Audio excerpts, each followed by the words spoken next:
Twitter here. Okay.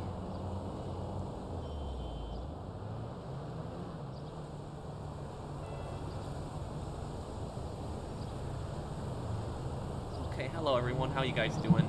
Hope you all are having a great weekend. Okay. Hello guys. Okay. Okay, okay, if anybody needs help, you know, just join my session, I'll help you out. Car can I call in here?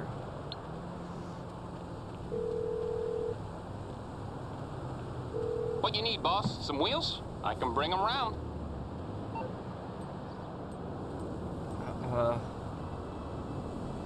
How much can I bench? I can bench around 135 pounds. I know I don't look like it, but I can. That's like the max I can do. I misspelled afternoon in the thumbnail. Oh, I did. You're right. Thank you for telling me. Okay, fix that right now. What's your opinion on the Chinese spy balloon incident?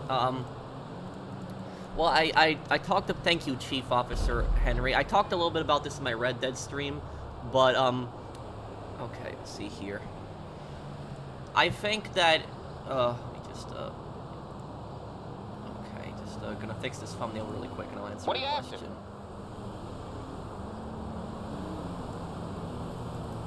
Okay, fix the thumbnail. Okay, thank you for telling me about that. Okay, so about the Chinese spy balloon, about it. Do you follow me on Twitter, by the way, scientist? I think you do, right? I'll just message you on Twitter then, later. I just don't use Discord a lot personally myself, but, okay, let me just see, what car am I gonna call in here?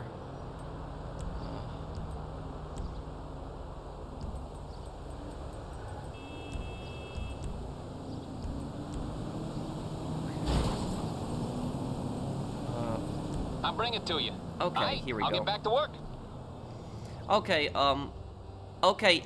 yes, the thing about Hitman Freelancer, I'm uploading a video on it, but it's a long video, it's a 2-hour video, so it'll probably be uploaded tomorrow, but, IO Interactive actually got in contact with me, so the developers of Hitman, they actually, through Keymailer, that's like a website that content creators, like, use, they sent me a key for Hitman Freelancer. I downloaded it, and I played it last night, and so I'm gonna make a video about that, so I do want to thank them for sending me a key of that, and I guess they saw my Hitman videos, if anybody needs help selling, just invite me.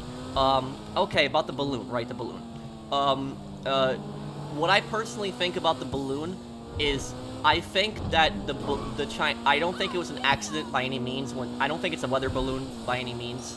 I don't think it's an accident either, when the Chinese government are, like, claiming it's an accident. I think that the reason they sent the balloon, is because it was to test American response time. That's what I personally think. I think it was they were gonna see what happens if we send, like, a foreign object into, like, American airspace. How will the Americans react? I think that's basically what the Chinese were trying to do, is they were trying to see how what the American response time would be, and how Americans would react to something in their airspace. And so that's what I think the Chinese were trying to do ultimately.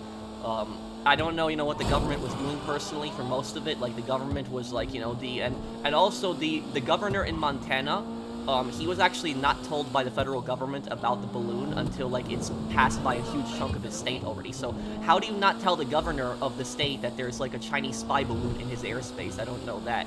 But I know the government didn't tell the governor about it, and the governor in Montana was pretty pissed off about that. Let me see here. Good to see you back on the worst best game ever. Thank you, Samuel David. Worst best game? Well, I think that GTA Online is, like, a really fun game. I think it's generally fun, but GTA Online is a game that can quickly get really toxic very fast. Like, you know, you can meet some really, you know, really toxic people in some lobbies on this game. You're the best, and you have a great, great person. Thank you, Matt. Thanks, Matt, and thank you, Samuel. This is the, Turismo Classic. Hi, Lloyd. How much did that outfit cost that you're wearing? Oh,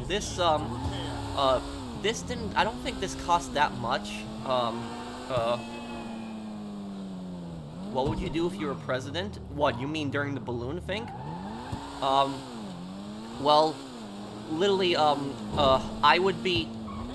If I was president, well, I really wouldn't want to be president, but if I was president, I would be, you know, talks with all the generals and just talking to them and just saying, like, what can we do about this? How can we get rid of this as soon as possible? And so that this is, you know, this balloon is disposed of safely. Like, you know, we want to watch out for debris on the ground, but, you know, we also want to, you know, get rid of this thing as soon as possible.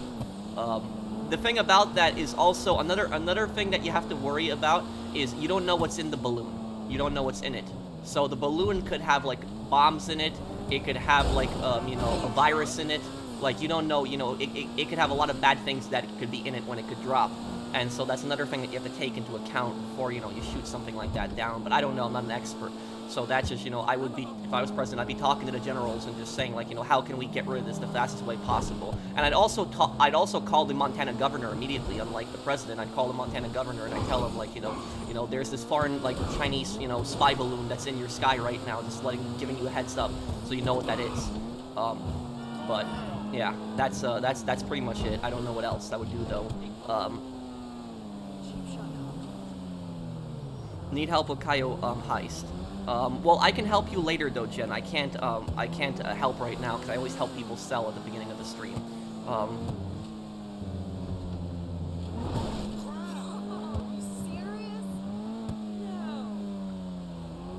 What's the most toxic online game you ever played other than GTA Online? That's a very good question. The most toxic online game that I've ever played? It was, I have to think about this one. The most toxic game that I've ever played besides GTA Online. GTA Online is definitely the most toxic. And it's not to say that GTA Online is a bad game. I'm not saying that by any means. But I think most people can agree, even if you like GTA Online, that GTA Online can get really toxic at times. The most toxic game that I played besides GTA Online... maybe the Call of Duty games? I would say one game that I play regularly. One game that I actually play a lot in my free time. Like, I play it a lot. I actually uploaded a few videos of the game already, but when I uploaded a few videos of it, it was mostly crazy current event videos, and it was just gameplay in the background. But it's a game called Hell Let Loose, and Hell Let Loose is like a World War II game, but it's a very different kind of World War II game, like really big maps, and it's meant to simulate like real World War II combat. So it's like the closest thing to like actual World War II combat. And like you die in one bullet, it's very realistic. You know, there's bullet drop, there's different commands, roles, you know, stuff like that. And the reason Hell Let Loose can get really toxic at times is because of the officers, the people that are leading the squads, the people that are leading because there's leaders on each team. The leaders can get really toxic in that game, and they can yell, they can get very very they can be very disrespectful. Like the most stressful thing to do in Hell Let Loose is when you try to play as commander, because when you're playing as commander, you're controlling a team of 50 players when you're playing as commander, and so it's 100-player matches. So I guess 49 players you're commanding. And literally, as a commander, you have to spawn in vehicles, you have to spawn in spawn points, you have to call things out, you have to call in artillery, airstrikes, you know, things like that. You have to plan an attack. And the thing about that is that your teammates are going to start screaming at you and get pissed off at you if you're not doing the best job possible. I tried to play commander in that game once. I was trying to do my best, and I even said on the voice chat, I said, this is my first time playing as commander, guys. I'm going to try my best. And even though I was trying my best, I'd have people that would curse me out and yell at me, you know, you don't know what the F you're doing, blah, blah, blah, like, get the hell out of here, you know, that. And I'm like, yo, chill. I'm like, this is my first time playing commander. It's like everybody starts somewhere. Everyone has to learn. So it's like I was trying to learn how to play commander, but I had so many people screaming at me in Hell Let Loose. And so that was just, yeah, I would say Hell Let Loose, if you're playing as an officer, can get really toxic. So I hope that answers your question. If anybody plays Hell Let Loose, you know exactly what I'm talking about, the officers being toxic.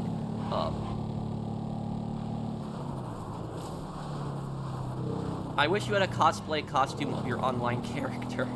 Maybe one day I'll do it, Mr. Shelton. Thank you for the super chat. I'm watching your Medal of Honor video, so thank you, and I hope you enjoy them. And I'll have another Medal of Honor video tomorrow. We're really close to the end of the game, though. There's only 3 missions left. Thank you, Electra Gaming. Hey, Patrick, how are you? 2 years as a member already. What new business would you like to see in GTA Online? Thank you for sponsoring my channel for 2 years, Electra. I really appreciate it. What new business would I like to see in GTA Online? GTA Online? What new business would I like to see in GTA Online? Thank you for sponsoring my channel for 2 years, Electra. I really appreciate it. What new business would I like to see in GTA Online? What new business would I like to see in GTA Online? Thank you for sponsoring my channel for 2 years, Electra. I really appreciate it. What new business would I like to see in GTA Online? I would like to see a naval business.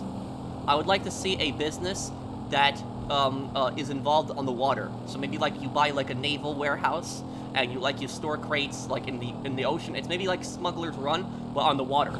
And there's like new speedboats, new attack boats, you know, new cell missions. Maybe there's like an MOC. There's like a new MOC, like a new Mobile Operations Command Center, like a new Terabyte like vehicle, but it's a water vehicle. Something like that I'd like to see. Like, not just a Kasatka, that's not what I'm talking about, but I'm talking about like maybe like a small like ship, like maybe with some guns on it or something like that. Something that like can be destroyed, spawned, you can drive around, you know, basically things like that. They added like a submarine. I don't see why they can't add like a small little destroyer. So that's like I would like to see that added personally.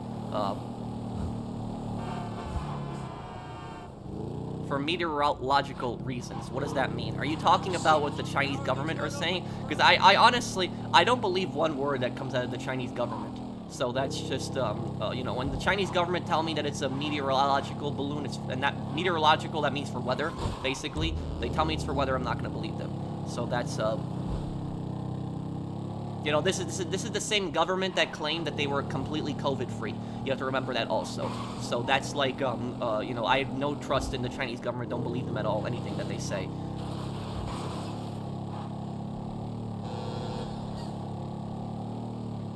I just want to support you. I appreciate you. You're the best, and you're a great person. Keep up the good work. Good luck with everything in the future. Thank you, Matt. Thanks, man. I appreciate it, man. Thanks, Matt.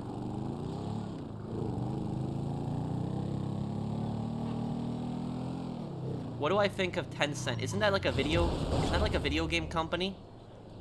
Isn't that a video game company? It's in China, correct me if I'm wrong.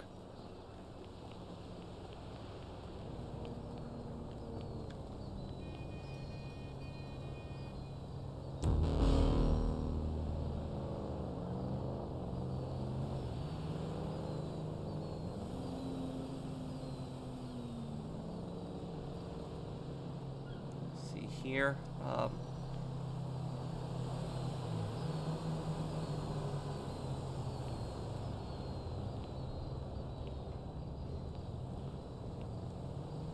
I don't know really anything about cars, guys, so I can't answer those questions. So if you ask me about specific cars, I really don't know much about that. I could probably tell you about the cars in GT Online, but I can tell you nothing about cars in real life. I don't know anything about cars, so I have strep throat, and I'm a big fan. Well, thank you, Sniper. Yeah, strep throat really sucks. I hate that. You know, when you try to eat and it hurts. That's just the worst about it. I hope you get better, though, man. How would you think of a special commando role for Hell Let Loose? US would probably be some OSS elites, and the Germans' commandos would be more like a branch of Jaegers, like Sniper Elite 4's Valkyrie. But the thing is, the Jaegers in Sniper Elite 4 were all paratroopers. They all were. So the elite enemies that you fought in Sniper Elite 4 were all paratroopers. So that's what I think. If they had like a commando role, I don't see how the commando role would be any different than like the assault role, like, you know, stuff like that. What they can do is make a paratrooper unit instead of a commando unit. Make like a paratrooper unit specifically, and like do it like maybe only allow one paratrooper unit just so the game isn't broken. Because if you allow multiple, everyone's gonna be a paratrooper. But allow one paratrooper unit, and you know, and maybe make it like a squad of 5, and they can like spawn behind enemy lines, like, you know, stuff like that. And I think that would be kind of cool in like a game like Hell Let Loose. So that would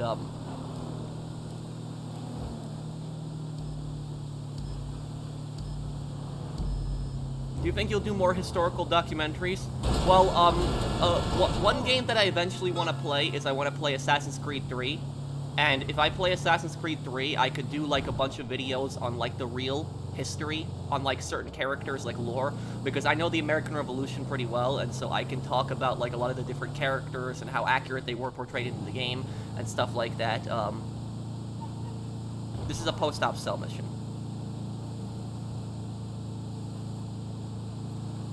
Oh, you had a piece of steaks stuck in your throat. Well, I hope that you get better, Brent. I'm good, Specialist. How are you? Have you tried the new Hitman Freelancer mode? Yes, that's the thing about that is I actually have a video uploading on that right now as we speak. But the video is probably going to be uploaded tomorrow because it's like a 2-hour video and I'm uploading it in 4K. And like when you try to process a video that's in 4K, it takes like 4 hours to process. It's like a 2-hour video. So it's I'm gonna probably have that uploaded tomorrow, and it's about Hitman Freelancer. Is the developer sent me a copy of Hitman Freelancer, so they sent me one, and I really appreciate them for doing that and for thinking about me too. I guess they like my Hitman videos. But it's I'll have a video on that. And for people wondering what do I think of Hitman Freelancer, because I did play it a bit, I like it. I think it's like a unique experience. I think it's different, and I think it's different almost every time that you play it. And so that's what I think is like unique and cool about it. So I do think it's gonna add to that challenge. I'm trying to collect all the guns in the game, so I've been trying to collect all the guns, and I've been trying to do that.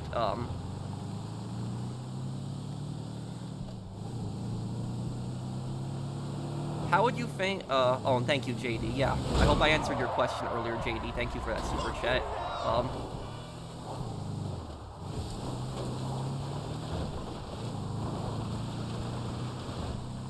But, JD, let me ask you something. Since you, like, you play Hell Let Loose, if you're still here, what do you think is the most annoying thing in Hell Let Loose? Or I should say the most broken thing.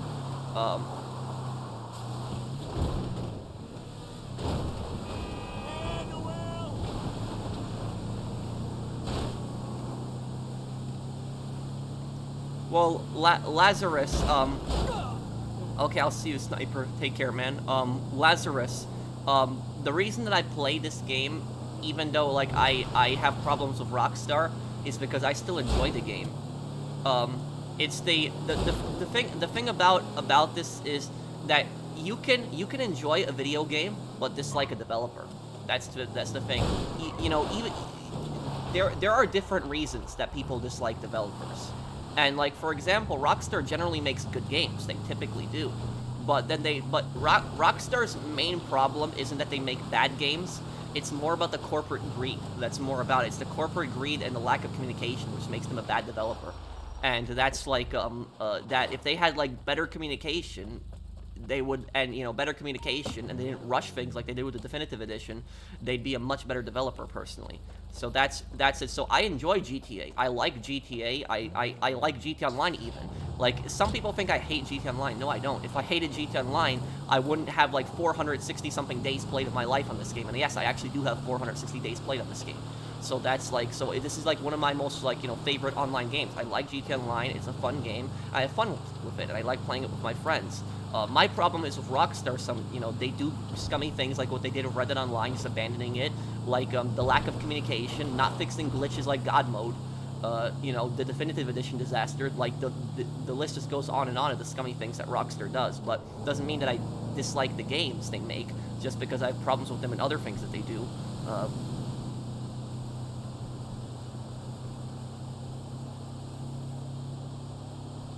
See here, yes, Hell Let Loose when Drill Sergeant gets yelled by the infantry.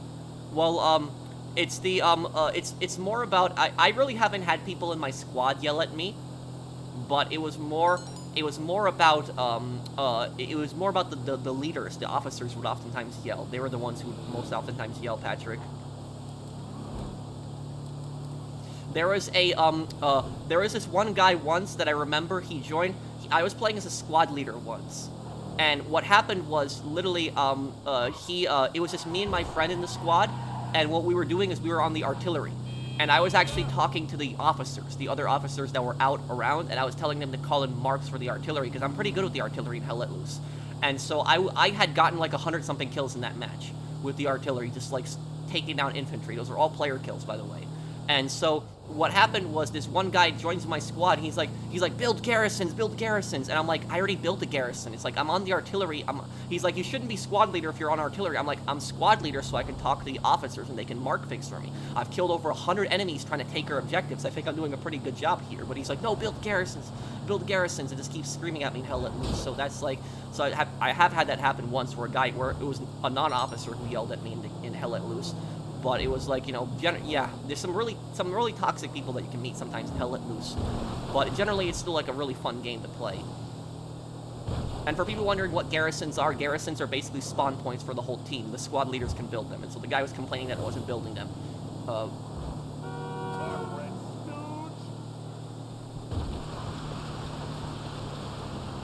So the U.S. paratroopers would be 82nd Airborne Division, where the German paratroopers would be black uniform Jaeger squad with a support gunner. Well, thank you, JD. Thanks, man, for the super chat. Yeah, Hell Let Loose is generally a fun game, but the thing is, don't go into Hell Let Loose expecting Call of Duty. That's what I'll say about it. Very different than something like Call of Duty. Thank you so much for the consistent live streams. No problem, Diet. And also thank you guys for the super chats. And thank you everyone for stopping by my streams and always hanging out with me. It does mean a lot to me. Okay, let's see here.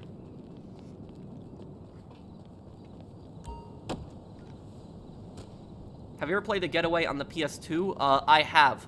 I don't remember which Getaway game I played. It wasn't the first one. I think it was the second one. And it was the Getaway game that I played. I beat it when I was a kid, I remember, but I don't remember most of the characters. I remember the Getaway game that I did play, you started off as like kind of like a tactical cop. It was like a SWAT guy.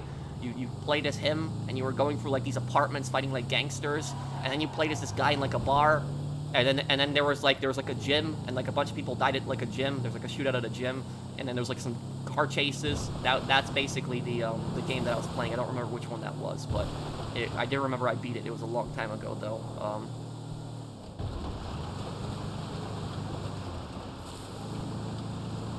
Toxic officers were also a liability. Yeah.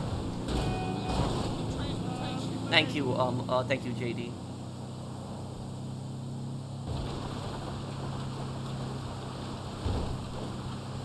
It's ironic that the CCP said it's a weather balloon. In 1960, the U-2 incident happened, and Eisenhower said the same thing, a weather plane, hypocrisy.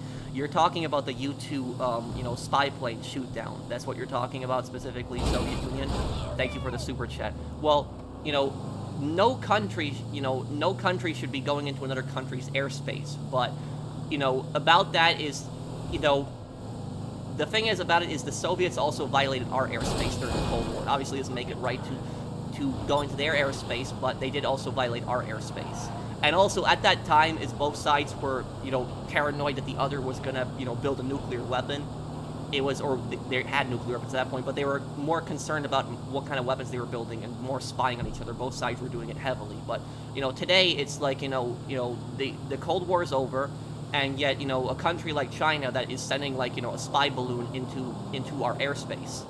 The thing is, though, if this was the other way around, and, like, the U.S. had sent some kind of spy aircraft into China, and it had gotten, like, shot down, and then, like, we claimed that it was, like, a weather plane or whatever like that I'm talking about today, the Chinese would be furious, they would be demanding an apology from us, and they would just be yelling at us over it. But, we had, like, a Chinese spy balloon come into our country, and our government is not demanding more answers from the Chinese government.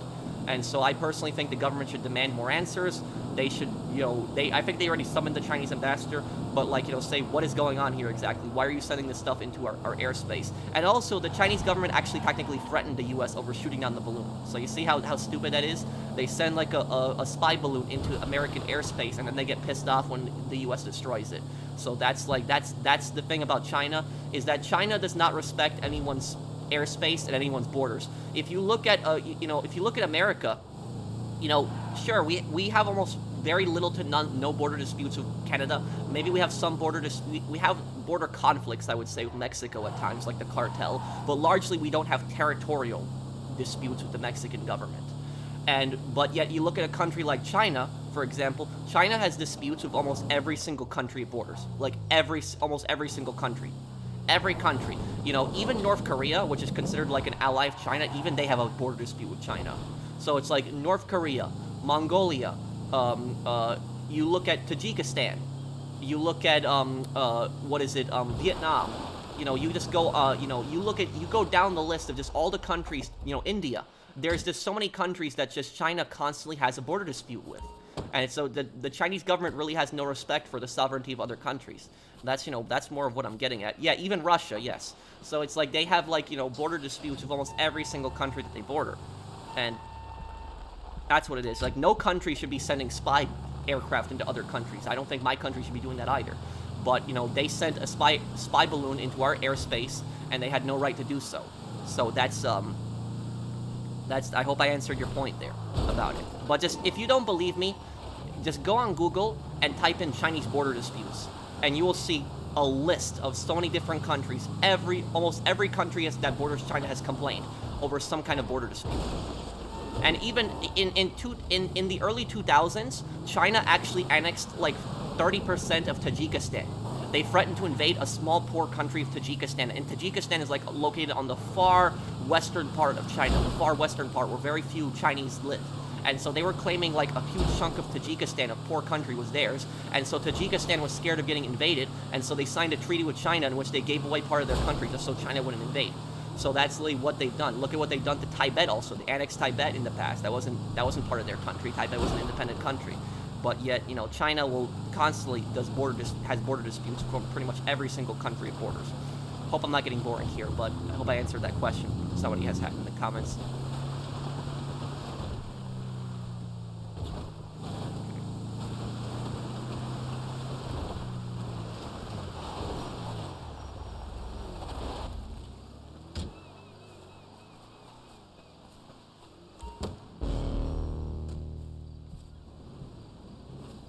Hey, professional, I camp outside of taxi business, kill players for trying to use God mode. Rockstar needs to patch taxi mode, God mode. Yeah.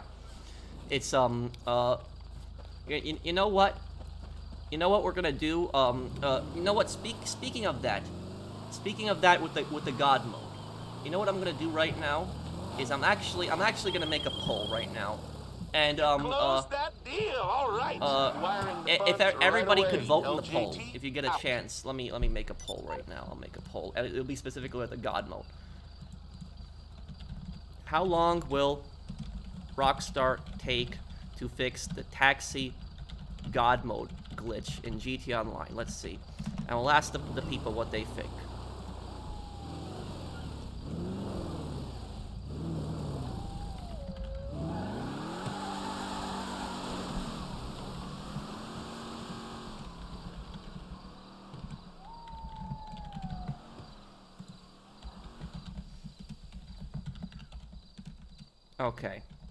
Okay, I asked, I'm making a poll right now here.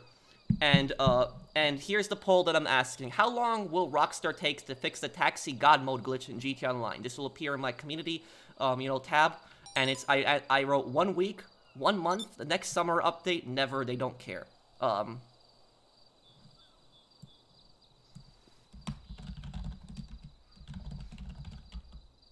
Okay, let's post this.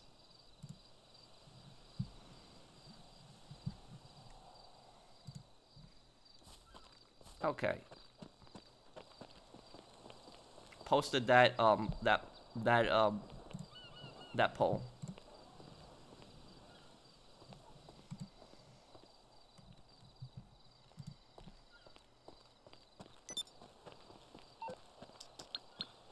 Okay.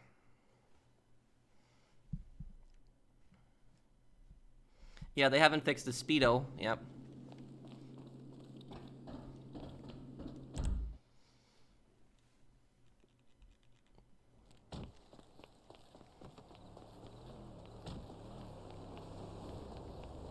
Your Brad Lore video got over 100,000 views. Yeah, and now it's actually approaching 200,000 views now. It's about to get 150,000 soon. We on?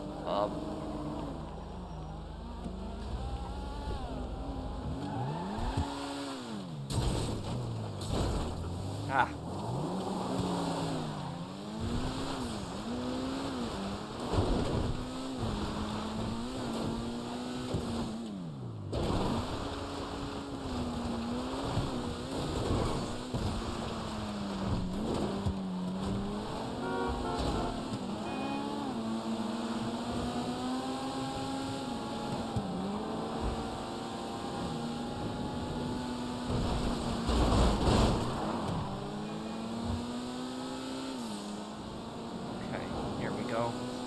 Get over to that boat. What the weird way to park?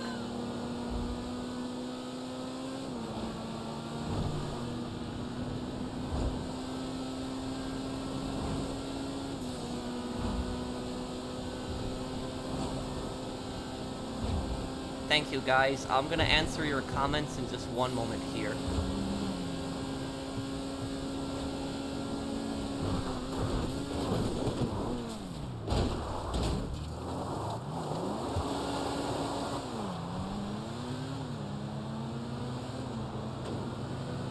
Also, for people wondering why I don't use, like, you know, aircraft, like specifically oppressors and stuff like that, is because while I used to use the Oppressor Mark 1 in the past, I don't use any, you know, any kind of vehicles like that. I just use mostly ground vehicles, and I found that by using ground vehicles, I enjoy the game a lot more and just have much more fun driving around. And if I gotta get somewhere in the air, I'll take a helicopter. Won't really take a futuristic vehicle personally. But I recommend that for the same for everyone else, because it just makes the game much more fun. If you're getting bored of GTA Online, you know, stop using the futuristic vehicles.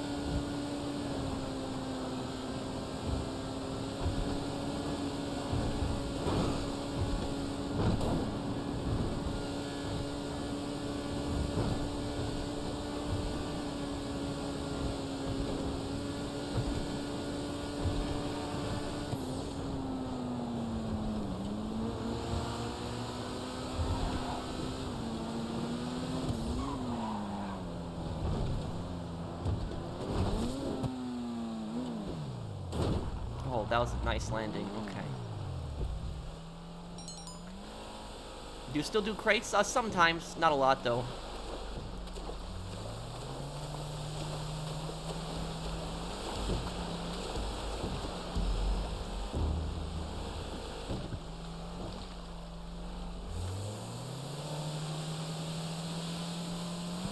Okay, let's see here.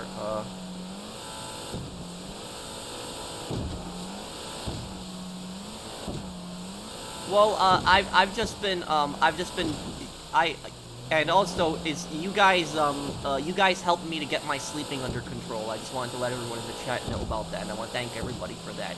Because, what happened was, my lore video, I asked you guys if you guys could give me one more week to make it, and you guys overwhelmingly said that you would give me one more week to make it, and because of that, I didn't have to rush in the lore video, and I could get my sleeping back on track, and honestly, like a week and a half ago, do you know what time I was going to bed a week and a half ago? 10 a.m. Like 10 or 9 a.m. every day. And I was waking up at like 6 p.m. It was horrible. It was bad. And, you know, now I go to sleep, you know, generally like, you know, 3, 4 o'clock in the morning. It's still kind of late, but it's just much, much better than what I had previously. And I wake up like around like, you know, 9, 10 a.m., you know, every day. So it's like, you know, so it's generally that. So it's my sleeping is just much better under control now.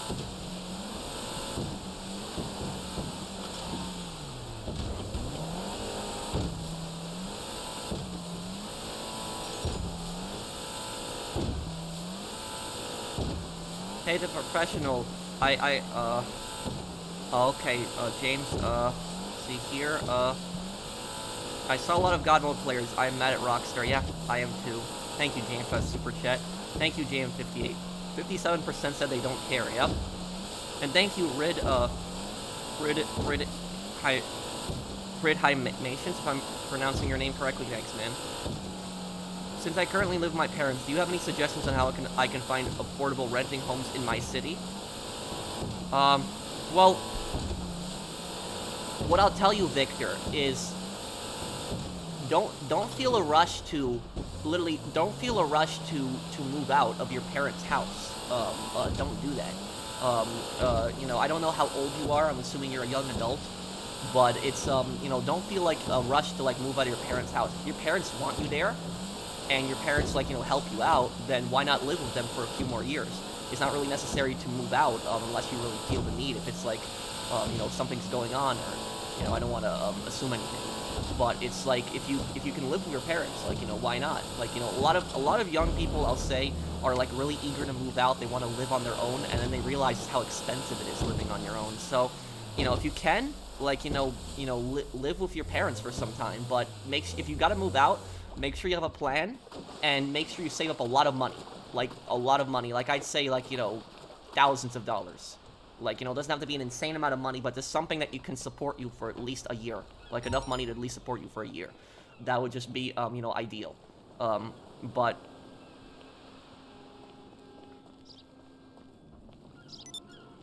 Oh. Fell into the water again. But yeah, but here's the thing is, like, a lot of people make fun of others and they say, oh, you know, you're still living with your parents or something like that. Don't listen to idiots like that. Because the thing about that is, look at this country today. Like I'm assuming you're in America, but like, look at America today. Like, inflation is out of control. Gas prices are getting really high. Rent is just soaring. Groceries are getting more and more expensive, and it's just, the people making fun of other people for living with their family. It's like, what about all the extra money that they have to pay for all this stuff? It's like the people making fun of others. Are you gonna pay for their rent? So it's just, so I just don't, I just don't understand this. I think it's smart to live with your parents for like a few years, and even if you're in your 20s, there's no shame in living with your parents. None. There isn't. I don't know this idea on it. Like, I don't know why. I guess it's like an American thing, because like, in my parents' country in Poland, there's a lot of people that live with their parents until they're in their 30s. It's not that they're lazy or anything. It's just more common. I guess it's also because Poland is not as rich as America, but nobody laughs at people in like Poland for living with their parents. But in America, it's more common, or people laugh at people for living with their parents. So I think it's more of like an American cultural thing. But it's but yeah, if you can live with your parents for some time, then do it. I live by myself for like 2.5 years now. But if you can live with your parents for some time, then do it. You'll save a lot of money. And here's the thing: is what I recommend you do. If you are working a job and you're living with your parents, right? If your parents aren't charging you for rent or or any of that other stuff, and they're letting you keep the majority of your check, then what I would recommend do is just every single time you get a paycheck from your job, every time you get a paycheck, take 90% of that paycheck and just put it in your bank account. And don't touch it at all. Don't touch it. And the other 10%, just spend it on whatever you want. Games, movies, clothes, whatever you want. But take 90% of your check, just put it in the bank every time you get a paycheck. And then the 10%, if you're living with your parents, just spend on whatever you want. And you do this for a few years, you'll save up a few $1,000s, and you'll probably thank me later on. But that's like, that helps a lot of people out. So people ask me all the time, is how can I save money when I'm young? Do that. If you're living with your parents, take 90% of your paycheck every time, put it in the bank, do not touch it at all whatsoever. And just the other 10% is spend it on whatever you want. So then you still have some spending money, and then the other money you're saving. So then that's what I've always, that's what I did when I was young, personally. And I saved up a bunch, and I was able to buy a car with my money that I saved up from retail. With that, so I saved up the money that I had. Like, I saved up money in retail for years and years, and I was able to just buy a car with that. I didn't ask my parents for help or anything, and so that helped me out a lot. Thanks for the tips, no problem. Glad I can help. I hate the economy we're in. Yeah, I hate the economy we're in too. Now, yeah, it sucks. Government needs to stop spending money, but hopefully the economy gets back under control, and inflation gets under control.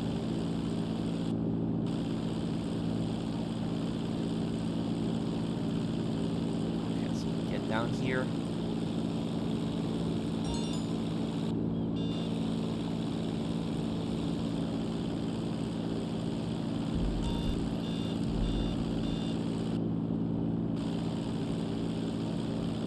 Yeah, so even if you're even if your parents charge you for rent, most parents that do that are doing that for your benefit. Like, I know a lot of parents that charge their kids for rent, and when they do charge they save that money and they don't touch it, and then they just give the money back to their kids when they move out.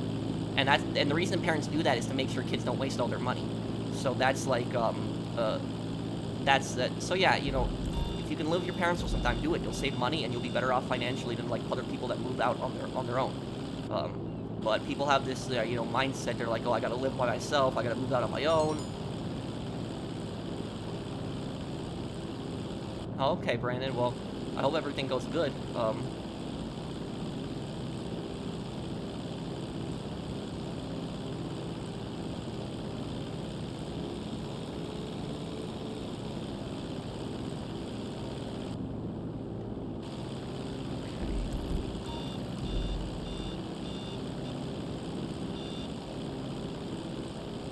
Is Poland a good place to live? Yeah, generally for the most part, it is.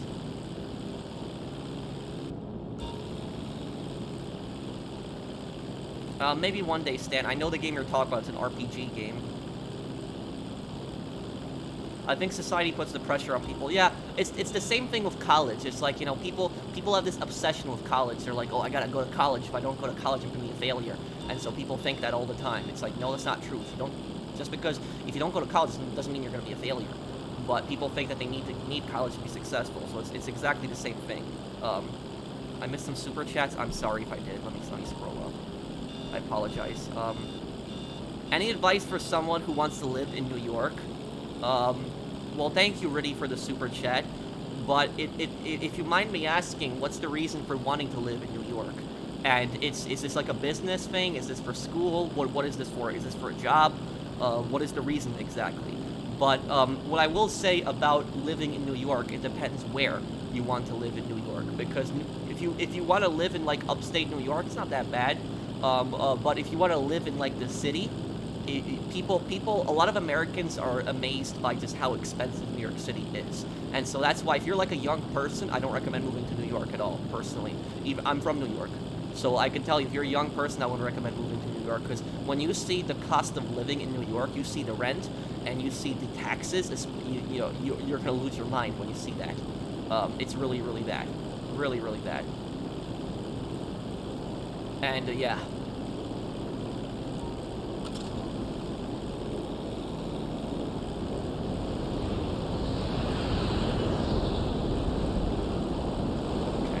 Guiding me here. So yeah, if you do flight formation, you can do this. You can guide your plane like this, and it'll make your plane fly faster.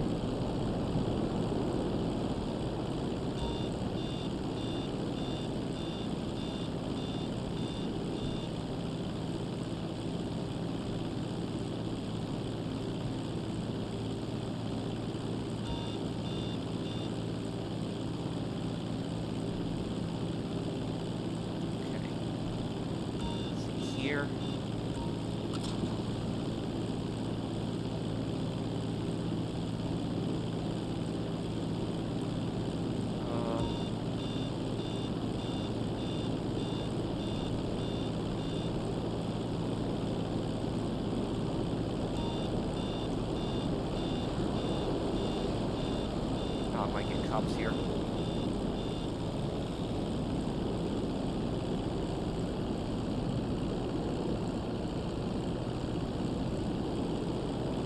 Hi Pro, how are you? I paid $350 for rent. Where do you pay $350 rent for? Is this in the is this with your family, or is this like by yourself, Eric? Thank you for sponsoring my channel.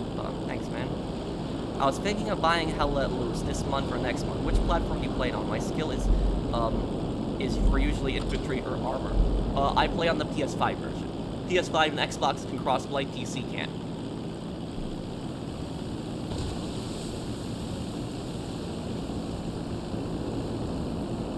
I still live with my mom because I'm going to college and I work full-time at a hospital. I have a lot of money saved up because I don't know what will happen, yeah.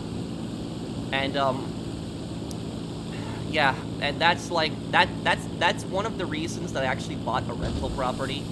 And one of the reasons I bought a rental property is not just so that the rental property makes me some money, but I bought a rental property because of just the fact that property generally goes up in value over time. But yet, you know, money, you don't know what's going to happen. Like, you know, money, it gets inflated over time, loses its value, and so money that you saved up and you worked hard for loses its value, and that's what's really scary about it personally. You missed my super chat? I'm sorry, Mario. I'll look in a moment here.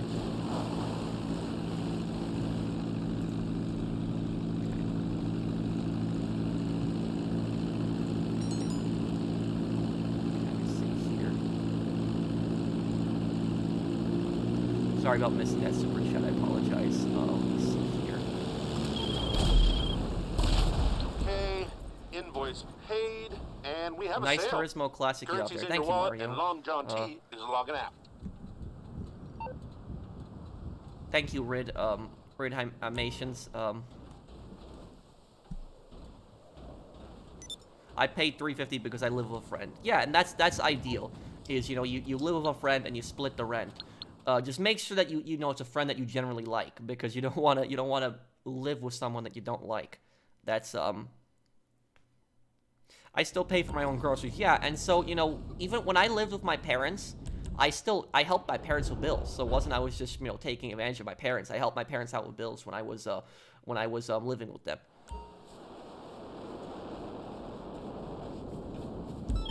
Okay. Okay.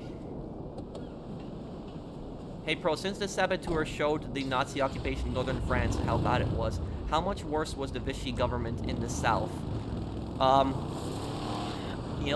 Vichy government wasn't as evil as the Nazi government, but it was still really bad. Vichy France was a puppet state of Nazi Germany, is pretty much what it was. It had a little bit of autonomy, but it still very much did whatever, Nazi Germany told them to do. And then in 1944, Germany took over the rest of France. So that,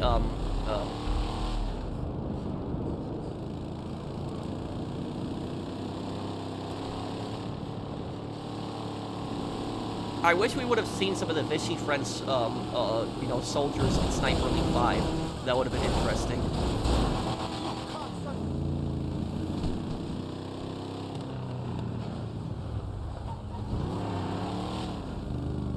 I'm 25 and I have $15,000 saved up and have some money in stocks. I will start making $20.07 Monday. Living in Austin, Texas has gotten expensive. Yeah, it's and you live in a big city, so it's cost of living is going to be a bit more there. I wish you luck at your job, and I hope that you do good in your job, Victor.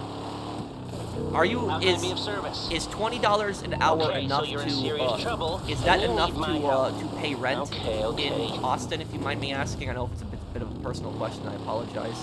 I know $20 in New York an hour, you'd have to have like a really cheap apartment in order to be able to pay that off. Definitely not in Manhattan.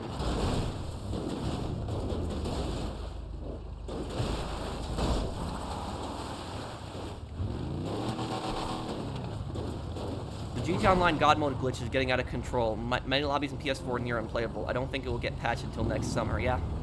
Thank you, Artie Raccoon. YT. Thanks, man.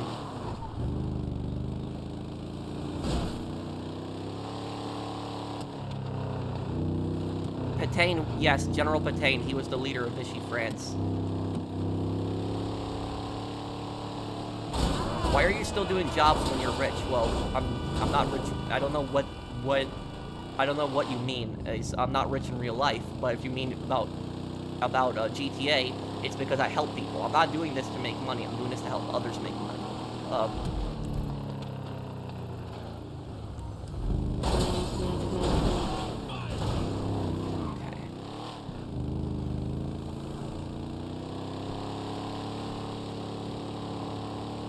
I'm about to turn 15. Any advice?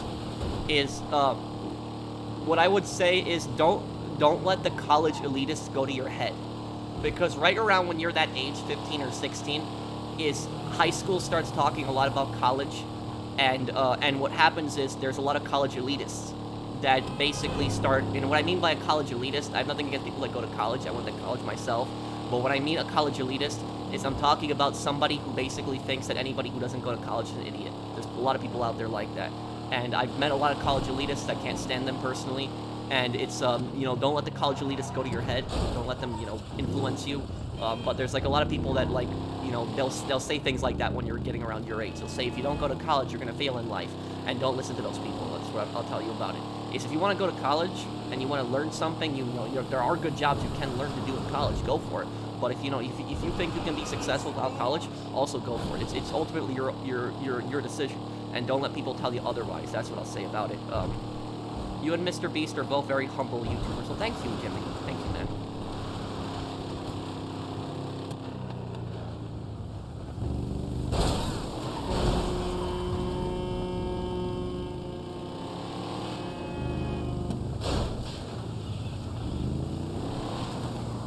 One more question. Did the SS militia have an additional division called in Berlin besides the and Gestapo? I'm not certain on that, JD. I don't know. I know that by the time that Berlin was getting encircled at that time in World War II, is like most Germans realized that it was over, and they realized they were going to lose, and they wanted to surrender. But the people who fought on were like the SS scumbags. It was like the people that were the most fanatical to the Nazi regime. Those are the people that fought on till the very end.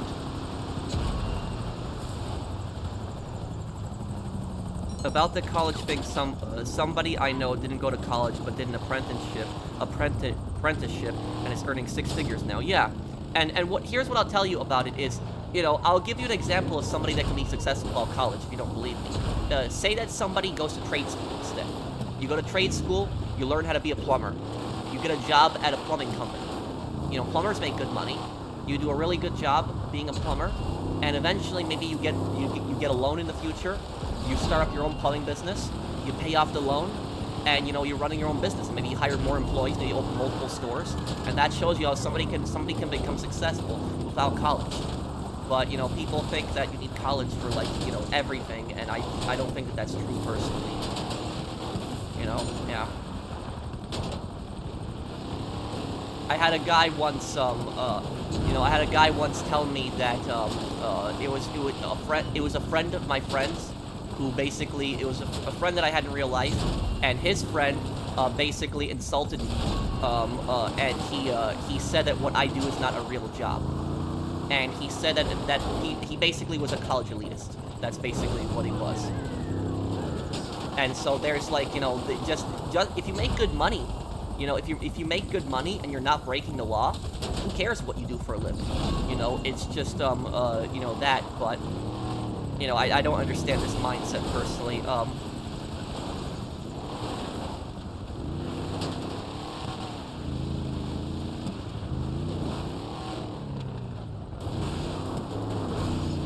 Some real estate millionaires didn't go to college. Yeah, well, I'm not a millionaire, but I am getting into real estate. I bought a rental property, which I run, and I want to buy a second rental property. So that's the outfits are always on point. Thank you.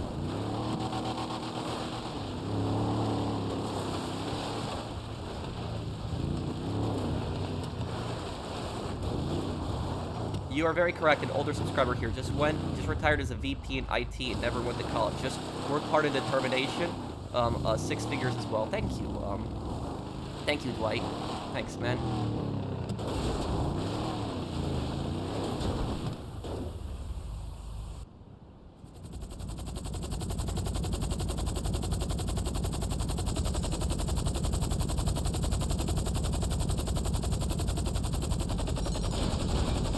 Well, what the? Did anybody just see that? No problem. Converting. I'm going to help somebody else sell now, okay? Oh, you already disbanded. Okay. Whoever needs help selling, just send me an invite.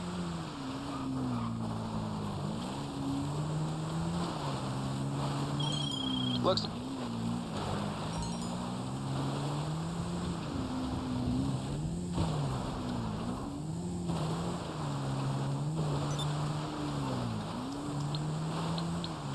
Also, guys, if you want to know the worst kind of example of a college elitist that I can think of, is it was literally on Hell's Kitchen once. So Gordon Ramsay.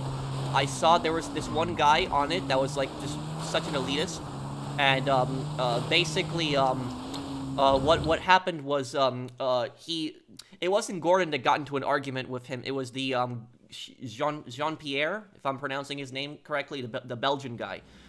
He basically what happened was it was in Hell's Kitchen, and there was one episode where the one of the teams was taking too long to make food. They were taking too long, and so basically what happened was the customers at that table got impatient, and they ordered Jean-Philippe. Yes, Jean-Philippe. So that was his name. So it was basically they got the customers got impatient, and when they got impatient, they ordered pizza, and the pizza arrived before the meal was served. And what happened was Jean-Philippe goes up to the table and he tells them, you can't order here. And what a lot of people don't realize is you actually cannot order food to a restaurant. You can't do that. I guess there are certain places there's laws against that. But generally, you can't do that. You So- can't order food to a restaurant. You're not allowed to do that. And the reason that you're not allowed to order food to a restaurant is because if you order food to a restaurant that's not part of that restaurant, they can kick you out. Because at that point, you're trespassing. Because a restaurant is a place of business, and it's also private property. And so if you do something on, even though customers are allowed inside, it's the same concept as stores. If you do something to aggravate the owner, and the owner tells you to get out, and you don't get out, and they call the police, you'll be cited for trespassing at that point. A lot of people don't know that. And so, literally, these customers ordered pizza to the restaurant, even though they weren't allowed to do that. They weren't supposed to do that. And so Jean-Philippe told them, you can't order pizza here. And then, basically, one of the customers, do you know what he started saying to him? The customer started insulting him, and then Jean-Philippe said, I wish that you were better educated. That's what Jean-Philippe said to the customer. And then the customer just started saying to him, excuse me, I have a doctorate in music. What college did you go to? And just, just going on and on about that.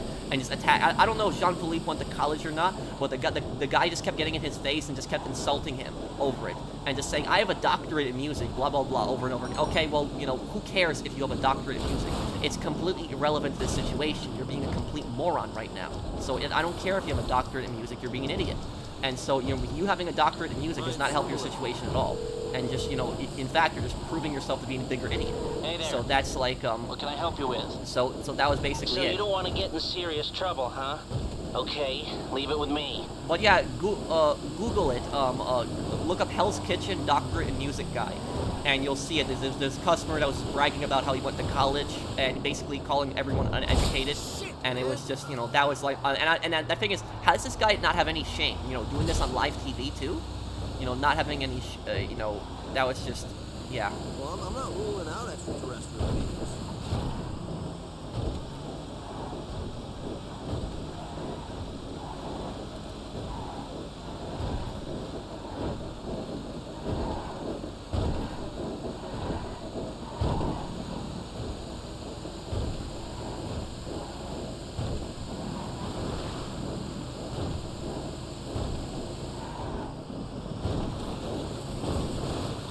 Ah, damn, this right here.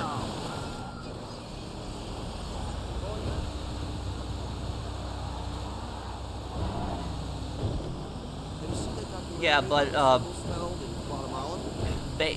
Yeah, it's just, like I was saying with these college elitists, is, you have them.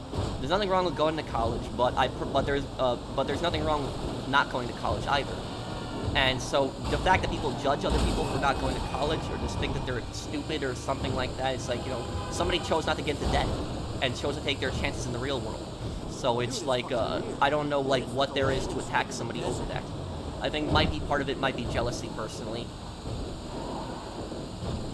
But yeah, do you know what my half-brother did several years ago? This is like, this is over 10 years ago, more than that. But my half-brother, who's much older than me, do you know what he did? He went to college for philosophy in Poland. That's what he graduated in. He got a degree in philosophy. I don't remember what it was, a bachelor's or what it was, but he had gotten a degree in philosophy. And then do you know what he did after that? All he did was he would just complain and complain that he couldn't find a job anymore. That's literally what it was. So you go to college for philosophy, okay. I'm not saying that's bad, but how are you expecting to get a job in that specifically? Is it unless you write a book or something like that, or maybe like give interviews for documentaries or something like that. But that specifically. But it was that, and then do you know what he did afterwards? What he did afterwards was he went to school for photography after that. So he went back to school. He went to school for photography, and I don't know whether it's true or not, but he was claiming that he was making a lot of money. And so, and for people wondering, I don't have a really good relationship with my half-brother nor my half-sister, but basically what my half-brother did was he went to school then for photography. And so he finished photography, and he then started like making books, photography books and stuff like that. And then what he did was, this is like, over 10 years ago, more than that, maybe more like 13, 14 years ago, he visited America. And what happened was, remember when he interacted with my dad, all he did was he just bragged about how much money he was making. That's what he was constantly talk about. He's like, oh, I'm making so much money. And he didn't do it, he didn't say it in a very positive way. It wasn't like a positive way. It was more like a bragging, I'm better than you kind of way. Like just the tone of it. The way he was constantly talking about money. And literally, and then what he did was he was constantly complaining for my dad to buy him like some really expensive camera that was like hundreds and hundreds of dollars. And then what happened was my dad said to him that if you're, if you're so rich and you have so much money, why don't you buy the camera with your own money instead of constantly complaining to me? And then he had like a massive falling out with my dad and said that my dad doesn't care and this, a bunch of this other stuff. My dad was right. My dad always supported him and helped him out whenever he needed it, but then he was being extremely spoiled, and then he was constantly, demanding stuff from my dad, and then he was bragging to my dad about how much money he was making, and then demands that my dad buy him things. So that was just, that was that. So that's a perfect example of an elitist, like, somebody like my half-brother, but it's, yeah. I think learning a trade is better than school for some people. Yeah, definitely, I would agree with that. Almost at the place here. I hate this mission so much.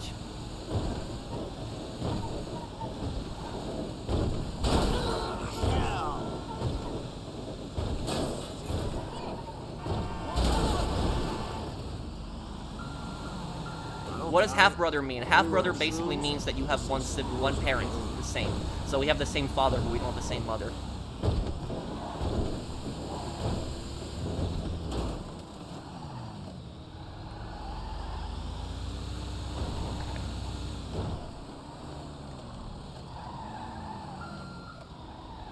The Mayans had it right. But where did they go? Okay, here we go.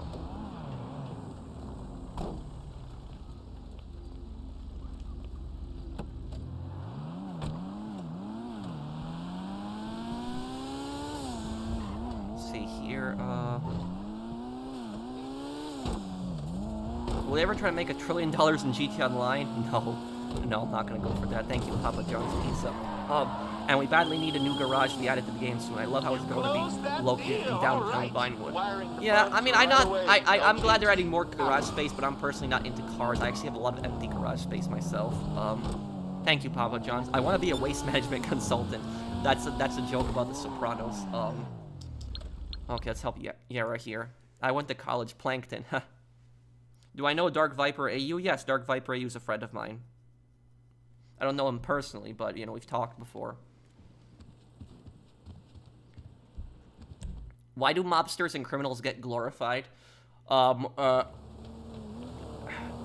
don't know. Like, I think it's more that in the people see the movies, and then they think they're some really cool tough guys, or they think that they're all high and mighty and all the other stuff. But basically, when you really think about it, do you know what the only difference is between like a mobster and like a street gangster? Like, like if you compare like a mobster to some like gangster, like some street gang, do you know what the only difference is between the mobster and the street gangster? The only difference is that they're both thugs. The only difference is the mobster is a thug in a suit. That's really the only difference between them. And so people see the nice clothes that they're driving in, think that they're fancy, but mobsters are basically parasites.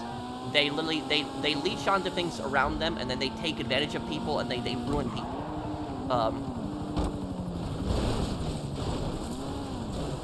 I don't know why some people think I like the Mafia, because I have like a lot of Mafia lore videos and stuff talking about like different Mafias and stuff like that, but no, I despise the Mafias.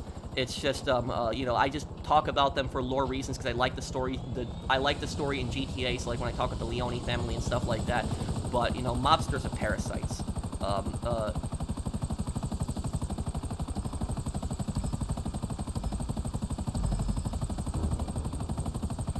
Also, literally I think that if you want to watch the best anti-mafia movie that I can possibly think of, is A Bronx Tale. A Bronx Tale is like one of my favorite movies, and it's like the best anti-mafia movie that I've ever seen. Where that's like, I wish like all these young kids that want to be gangsters would watch that movie. I think that movie teaches a lot of lessons in it. But there's this scene in the in the Bronx Tale, and what the Bronx Tale, I highly recommend people watch it. But A Bronx Tale, basically in the movie, is the main character. He's very poor. He's extreme. His father is like a bus driver in the Bronx. He's very poor. What he does is he's a street kid and he befriends a mafia boss, and he sees the mafia boss actually kill a guy on the street, and then he doesn't report him to the police, and then he becomes kind of like the mafia boss's friend. And basically in the movie is, so he starts hanging out with the mafia, and he starts doing things for them, not like necessarily illegal things, but he starts just associating with them, like cleaning up around their bar and hanging out with them. And so he starts making hundreds of dollars just hanging out with them, and like cleaning up dishes and stuff like that, like around the bar. And so he sees all this money, all this stuff. And the thing is, the mafia boss in the movie tells him go to college, don't be a gangster, stuff like that. But even though the mafia boss tells the kid, don't be a gangster like me, go to college, is he sees all the money, and so he gets lured in by all the money and the cars and all the other stuff. And then what happens is his father finds all thousands of dollars this kid has, and this kid has way more money than his dad does. And this kid is 10 years old at the time, younger than that, and his dad is a bus driver, and so he has way more money than his dad. And his dad gets all pissed off that he's hanging out with this gang, and he goes over to the bar, and he just there's the best scene in the movie where he basically tells him to stay away from his kid, and then he tells the mafia boss I respect you, but you stay away from my family, you don't come anywhere near my family and stuff like that. The mafia boss gets all offended, but then he gives the mafia boss the money back that he gave to his son, and then he tells his son that that's bad money and that you don't want to be associated with that. And then he tells him that when his son starts crying and he says that the working man is a sucker, his dad says that the working man is the real tough guy, because he says that it doesn't require a lot of strength to pull the trigger, but it requires a lot more strength to wake up every morning, go to work, and try to actually make a living. And so that he says that the working man is the tough guy and that the mafia guy isn't.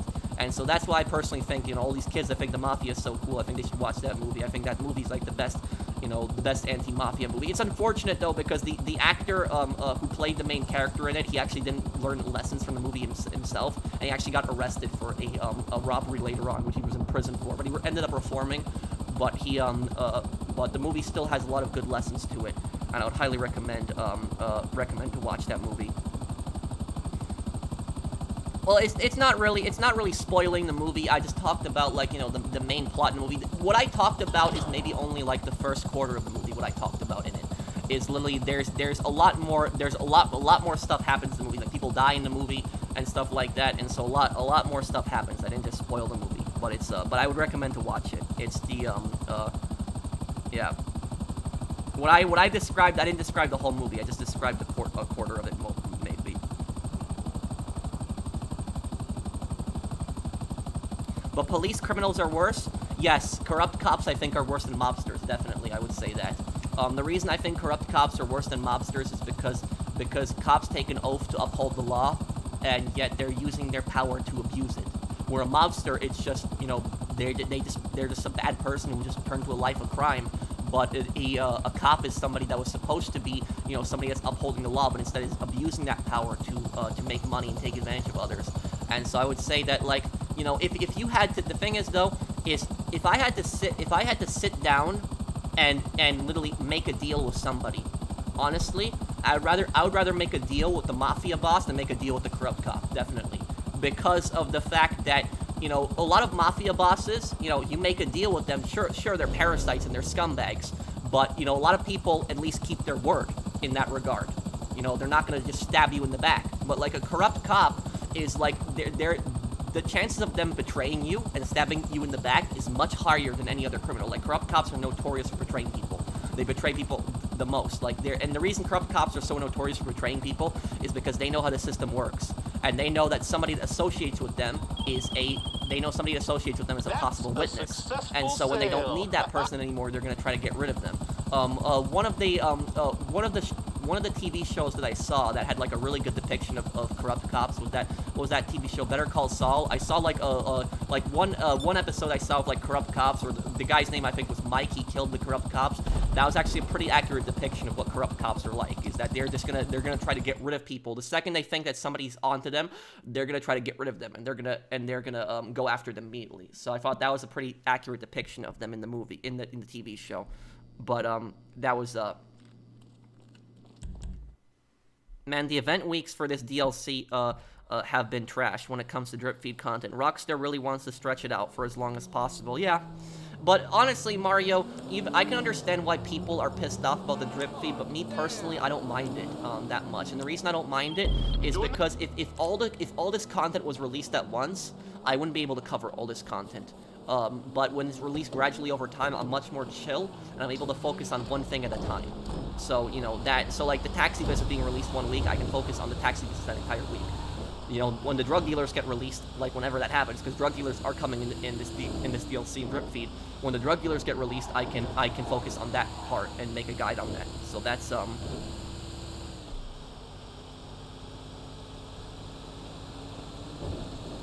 one of the departments where I work at is a million pieces behind that is months of overtime and working on Saturday. Wait, one of the departments I work at is a million pieces behind that is months of overtime and working on Saturday. What do you mean exactly, though, Jen? Thank you for the super chat. I really appreciate it, man. But do you mean that they're not paying you? Can you don't have to super chat me again. I do really appreciate it. If you could explain what you mean. I want to answer your comment. I'm just a bit confused. Can you explain a little bit more what you mean? People think they're classy. Yeah, people think that mobsters are classy. You know, mobsters are not classy people. You know, some mobsters might have some form of honor, but they're very much still parasites. So it's like, yeah, it's you know, mobsters are not you know, not good people, not people that you want to associate with, not people that you want to hang out with. What's the movie called? The Bronx Tale. All GTA heists and favorite protagonists, all GTA heist rank, I'm assuming GTA Online you mean. Favorite protagonist, my favorite protagonist is Nico. The heists ranked,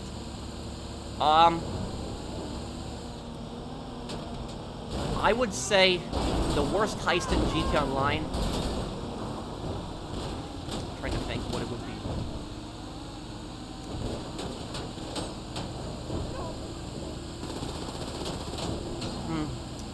I would say the worst heist in GTA Online is probably Doomsday Act 3. And the reason Act 3 sucks so much, I don't like Act 3, is because in Act 3, it's just the enemies have such ridiculous aim in that heist, and there's so many enemies to kill, and you shoot the clones, they fall to the ground, they get back up, you shoot at them, the juggernauts, yeah, I would say that one, you know, and then the other Doomsday heist after that, I would say the worst original heist out of all the heists, the original heist. What's the worst original heist? What do you guys think? I think the worst original heist is probably Prison Break, and the reason I think Prison Break sucks so much is because Prison Break really, like, you don't want to do Prison Break with randoms. Like, it's such a long heist, and you don't get that much money for it. You could do a Cayo Perico in an hour, but like Prison Break will probably take you 2 hours to do all the setups. So it's like, so yeah, I would say, yeah, Prison Break is probably the worst one. It's all the roles that you have in the Prison Break, and just the amount of SWAT enemies to fight in that, and get in the plane, and all. Yeah, I'd say Prison Break is the worst one, definitely. What I would say on that. The best original heist, Pacific Standard, and I'm not even talking about the money. I just like, you know, the old-fashioned bank robbery. You know, and then I would say the best heist in the game is Cayo Perico, definitely. The location, how easy it is, the simplicity of the heist, and also the different routes that you can take. Thank you, Aaron.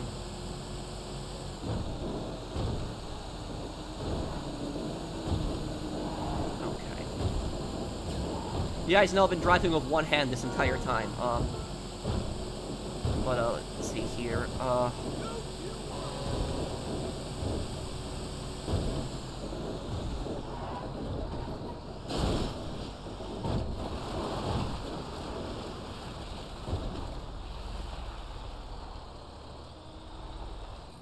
There we go. You missed my super chat. Oh no, I saw her. I guess you might have commented it after I read it. Thank you, Bunny. Also, will the GTA trilogy be different if Lenzies and Dan Houser are still at Rockstar? Yeah, I think so. I think Rockstar have lost their direction on a lot of things, personally. Rockstar is a perfect example of what happens when you let money go to your head. Thank you, Jonathan. Did Jen comment again? Prison Break is notorious. Honestly, my favorite is Cayo Perico or Diamond Heist. I think I like Casino more because I love the idea of robbing a casino. I know it's probably dumb, but yeah. Yeah, well, Casino I would say is much harder than Cayo. Cayo I would say is much easier, but it's still Casino is still fun.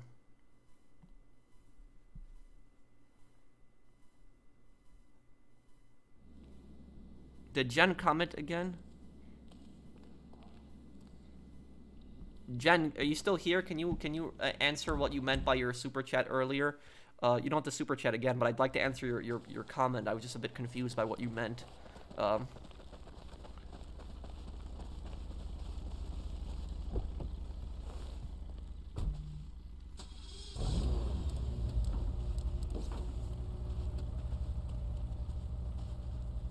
Okay.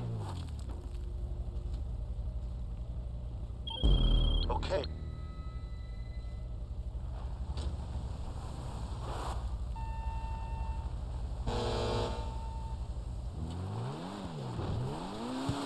Man's here. Epic one-hand driving skills. Thank you, man. Thank you, Crazy. How do I save 90% of my paycheck? Take the money that you get in your paycheck. Literally, just take that money and in your calculator and just multiply it by 0.90, and that's how much 90% will be. And then just put that money in the bank, and everything else just keep for yourself and spend on whatever you want. That's the best way I found is, when you get a paycheck, if you don't have any bills to pay, you're living with your parents, and your parents letting you keep your money, then literally take 90% of the paycheck, put it in the bank, don't touch it, just save it, and then the other 10% just spend it on whatever you want. Have I seen Riley Black Fox's Drug Wars rant? No, I don't think I have. I should take a look at that. Drifter, thank you for sponsoring my channel again.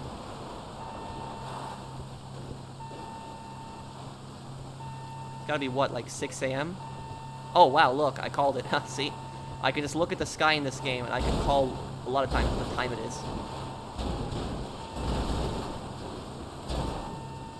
Is there a reason you're driving backwards? Yes, oh no. Oh, great. Post-op vans go faster backwards. Well, up hills, I should say. They go faster backwards.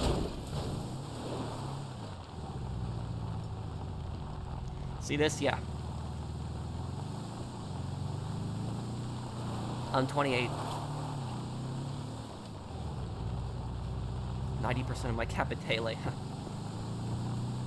Bro, I'm sick and tired of these God mode people every lobby I went to today and got grief. Rockstar needs to do something, but they won't. Let's take a thank you for the super chat, nicest person in the universe. I agree with you. Rockstar's doing absolutely nothing. Let's take a look at my poll. Let's see, what is my poll at right now? Let's see, okay, come on. I surrender!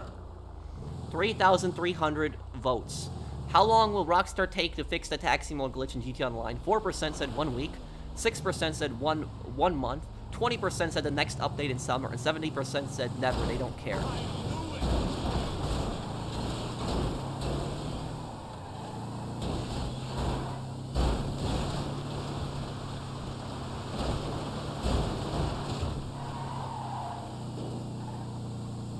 How do you get a verification mark on YouTube? I think we need to have 100,000 subscribers to get the check mark thing.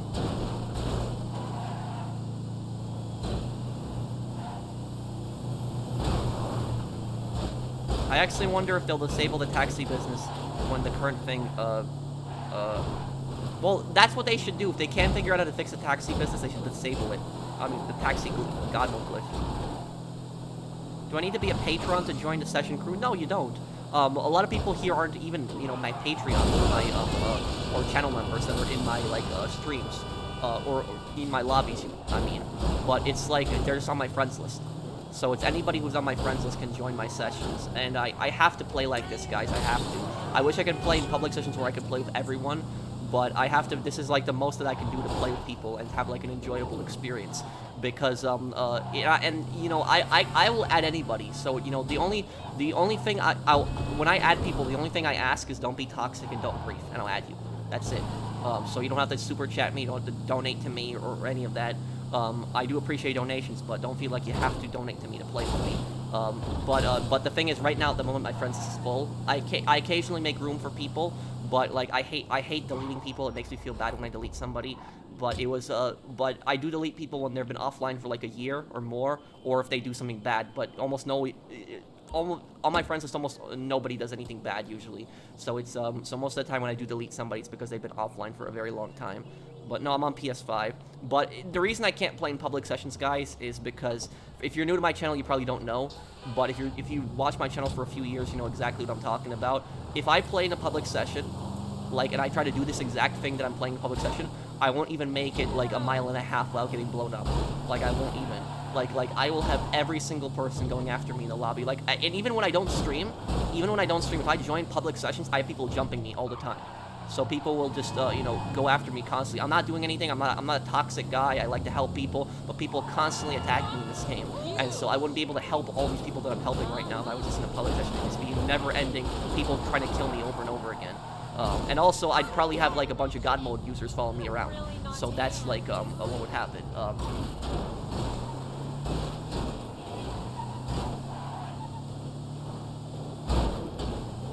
Poor you, man. Well, the thing is, though, is I'll tell you guys something. When somebody kills me, I really don't care that much in GTA Online. But do you know what bothers me the most? It's not when somebody kills me in GTA Online, but it's more of when I'm helping somebody. When I'm helping somebody in this game, I'm helping somebody sell cargo, and then somebody comes over and blows me up, and they destroyed that cargo. I feel horrible when that happens. And the reason I feel horrible is because that person got their cargo destroyed because of me, because I was a target, and I was helping them with their sale, and the cargo was just collateral in that, pretty much. And so that's why I feel horrible about that, is when I'm helping people out. I don't care if they kill me personally, but it's like, but I just feel horrible when somebody, kills me, and then I'm helping somebody with their cargo, and their cargo gets destroyed. That's why that's why largely I don't do streams in public sessions. Like, sometimes I'll help my friends sell cargo in public sessions, but like, we're not streaming, and we have like very tight security. But like, in a public session, it'd be very, it would be very hard to see who's like, who's friendly and who's not. And the thing is, even if I try to start up like private public sessions, like public sessions where, we can just invite people and stuff like that, eventually somebody is going to get in. Like, eventually it's going to happen where, you're going to have somebody that's going to get in the lobby and somebody's going to try to kill me. And a lot of these people are like really toxic. Like some of these people that like go after me in this game, they will send friend requests to like people that are in my lobby. And they'll like say to them like, oh hey, I'm a friendly guy, I want to play with the professional, can you add me and invite me to the session? Like, they'll say stuff like that, and then the second they get in the session, they'll just do orbital cannon glitch, or they'll do God mode glitches and just kill everyone, and they ruin sessions. And so that's why I gotta play in friends only sessions, because I've been playing in friends only sessions for it was like 8 or 9 months now on streams, and beforehand I wasn't able to play in these sessions. And in the 8 or 9 months that I've played, I've only had one time where somebody killed me on purpose in a live stream. Only one time. So it's like it's like a record, like that amount playing that much, and like nobody's intentionally trying to kill me. It's and the one time somebody did kill me when I was streaming, the reason that happened was because it wasn't even because we were in a friend session. Basically what happened was I was helping a friend with a heist during a stream, and that person's game crashed, and it lagged everyone out. And then what happened was we got taken into an invite-only session instead of a friend session. It put us in an invite-only session. And literally, there's a glitch where Griefers can actually get into your invite-only session. And so Griefer got into my invite-only session and orbital cannoned me. And that was like the one time in this past 8 or 9 months that I've returned to streaming GTA Online that I literally have been killed intentionally. So I literally like streaming in these sessions because I can play, and people like it too, because generally I can play again in these sessions, and I can still help as most people as I can. I know people at my friends list, but I want to help as many people as I possibly can, and so I hope everyone understands that, why I play in friends only sessions.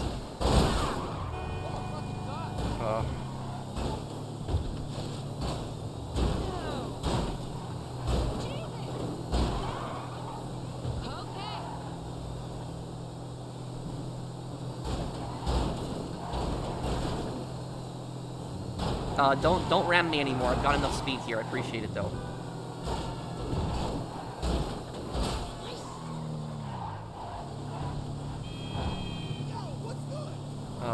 Michael Townley did tell Trevor Phillips that Devin put his family on Merryweather blacklist. Would Trevor go after Devin or destroy Merryweather? Well, Trevor was gonna, hates Merryweather regardless. But if Trevor didn't know that Devin, literally, like, that's one plot point that I think Michael missed a lot. Is that Michael could have easily told Trevor that Devin tried to have his kids killed. And if Trevor found that out, that Devin, because Trevor only knew that Devin was after Michael. He didn't know that to the extent. He didn't know that Devin tried to kill Michael's kids.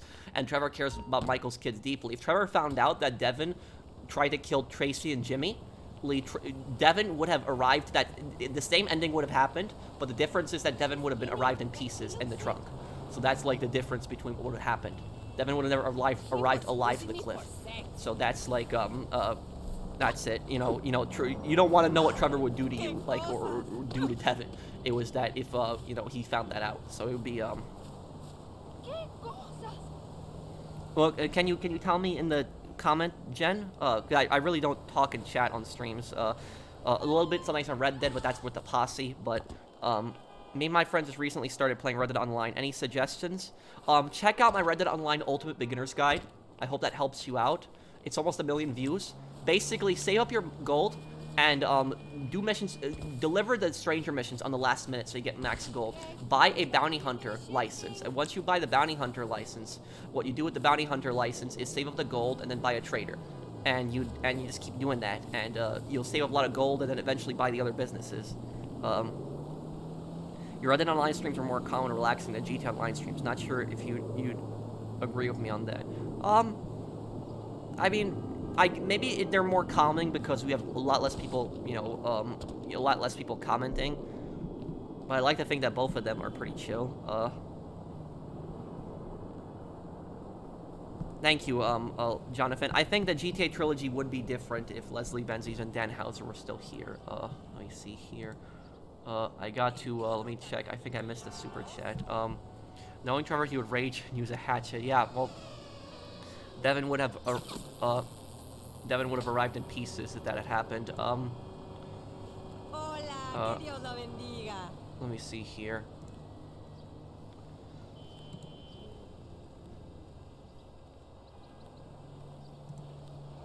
Oh, I did read that one, JD. Yeah, I answered that one. How to get people out of God mode? Well, there is a way to get people out of God mode. Basically, you have to start a headhunter and then run them over with the Khanjali, and just keep the Khanjali on top of them, and they'll get out of that. Okay, I don't know what I'm getting shocked by right now.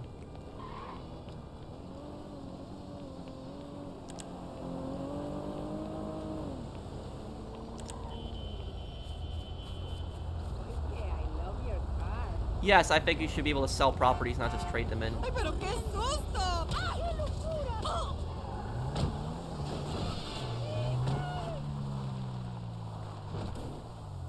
Now, God mode is out of control now, but, I'm gonna tell you guys something, and this thing that I'm gonna tell you guys, this is literally, like, how desperate these guys are to kill me in, like, in GTA Online. So, some people might have heard this story before, but, and you guys, some people might think the story is funny because it does have a funny ending, but it's also, like, it shows just how desperate people are to kill me in, like, in GTA Online. But basically what happened was, about 3 years ago, this was November of 2019, I remember it because it was like around Thanksgiving, I think it was, when it happened. Basically what happened was, there was a griefer that was on one of my streams. I think it was November of 2019. So there was a griefer that was trying desperately to get into my session. This is a guy that I know was trouble because he's joined my session several times and just tried to kill me. And what ended up happening was the guy joined my session early on, and I know he technically wasn't in the session because of the cloud screen glitch. So he was kind of loaded in. He was technically in the lobby, but he wasn't fully connected in because the cloud screen. So he was just watching the clouds. I know he was in the lobby because when I saw the players list, I saw him in the lobby, but he was just stuck in the clouds. And so what happened was, I was carefully watching the lobby the whole time to see if he would spawn, and so we were playing in that same lobby. We played in that same lobby for like 2 hours, and I was watching carefully if he connects in. And that griefer sat in the clouds for 2 hours, staring at the clouds, just so that he could join my session and kill me. That was literally I'm like thinking to myself, what kind of loser does that? Like, who? No, somebody has to have no life to do something like that. Just sit there and just look at clouds for 2 hours to join somebody's session to try to orbital cannon them. I'm like, what a loser. But he literally sat there for 2 hours staring at the clouds to join my session. And then you know what happened? The second he joined my session, he finally connected in after 2 hours. The second he joined my session, I went into the convenience store where you can't get orbital cannon. And I said, it's been a great stream, guys. I hope everybody has had fun. I'm going to end the stream here. Everybody leave the lobby. Don't stay in this lobby. I'll see you guys on the next stream. And I just ended it right there. So the second he connected in, I just ended the stream, and I literally told everyone to leave the lobby. And so he sat there for 2 hours trying to orbital cannon me, and he didn't get it. And I pissed him off so much. And that's one of the few times, I typically don't like making people angry, but that's one of the few times I actually really did enjoy making somebody angry, because I felt he really deserved it. And I had no sympathy for him being pissed off about that. I think he deserved it. And what happened was, he got really pissed off. I got really underneath his skin. I know I did. Because what happened is I didn't have my messages set to private at that time. My messages were still very much public. And so he spammed my messages on PlayStation. And he sent me a bunch of really nasty messages that I left the lobby. And this is the guy who sits in the orbital cannon. And just he calls me a coward for leaving. And so he just cursed me out. He said a bunch of really nasty things, a bunch of really hateful things. And just I don't want to say what he said. It was just really, really nasty. A lot of curses, really bad. And what I did was I reported his messages to Sony after he sent that. And so he didn't get into my session. Wasted his time for 2 hours, and then I reported his messages, their cursing messages that he sent. And then within like 10 minutes, Sony had deleted all the messages, because Sony is really fast. Unlike Rockstar, Sony takes care of that really fast and deals with harassment. But Sony deleted all his messages, and I think he got banned for a week from PlayStation for that. And so literally, I never got a message from him after that again, ever. Because he knew if he sent me another message, I'm going to report it. And that was just it. And so that was it. So that was like one of the few times I enjoyed really making somebody mad on GTA Online. Because this was a guy that was so toxic as hell. And so he deserved it. And so he deserved to get banned. And so that was just that. But that story, even though that story has a funny ending of him getting banned for a week, the thing about this is that that also shows how desperate people are to kill me in this game. That it's like somebody's gonna sit for 2 hours in the cloud screen. It's like I'm not safe in any public session. So it's like that. It's just I don't even know what their problem is too. I don't know what their problem is. I'd like to think of myself as a friendly guy. I mean, don't you guys think I'm friendly? I'd like to think of myself as a friendly guy. I'm not toxic. I don't talk crap. I don't brag. I just sit here, make guides for people. I just want to help people. I'm a chill guy. Do my playthroughs, like play different games for you guys, like dress up in my playthroughs and that. I'm not here to cause drama or any of that, but yet I have these idiots that try to join my session and just try to kill me over and over again. And then they upload some stupid video on their channel owning the professional, and then you watch the video, it has like 10 views, and it's just some idiot orbital cannoning me and he thinks he's good at the game. So that's like that. Oh, great. Hate when the NPCs do that.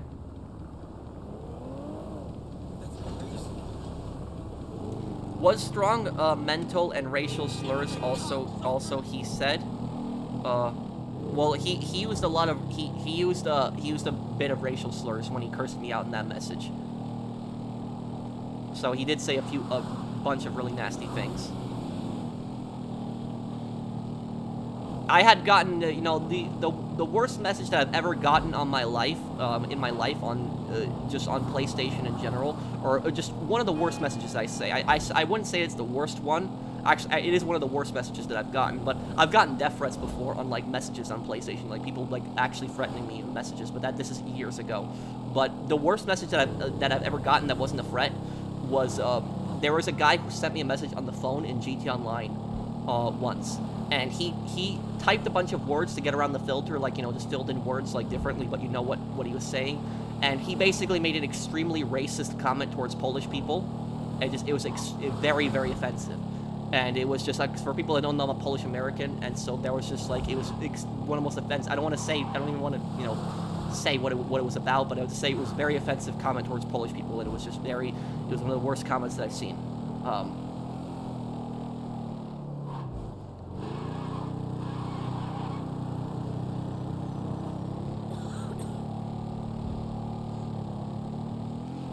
Yes, it did. It involved World War II. That's all I'm going to say about it. But that was one of the worst messages that I've seen. So that was that's all I'll say about it.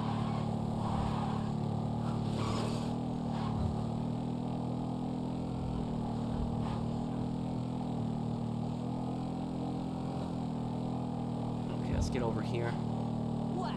You retarded?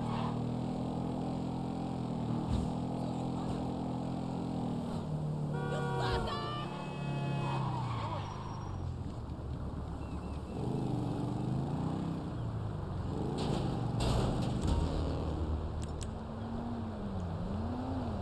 Nice, we got it. Okay.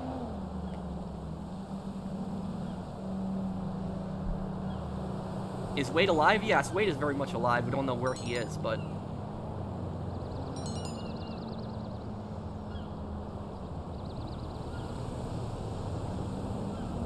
yeah, I could do that in the future, Melon.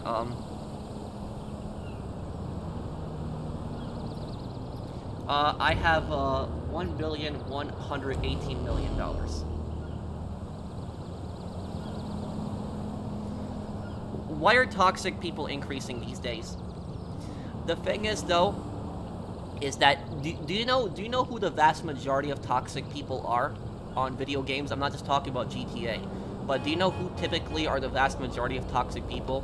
This is pretty much on everything: Call of Duty, GTA, Fortnite. You know, any game that you could possibly think of. And no, I don't play Fortnite, but it's like any game, any popular game you can possibly think of. Do you know who typically is the most toxic on those games? Younger people. When I say younger people, I'm talking about kids and teenagers specifically.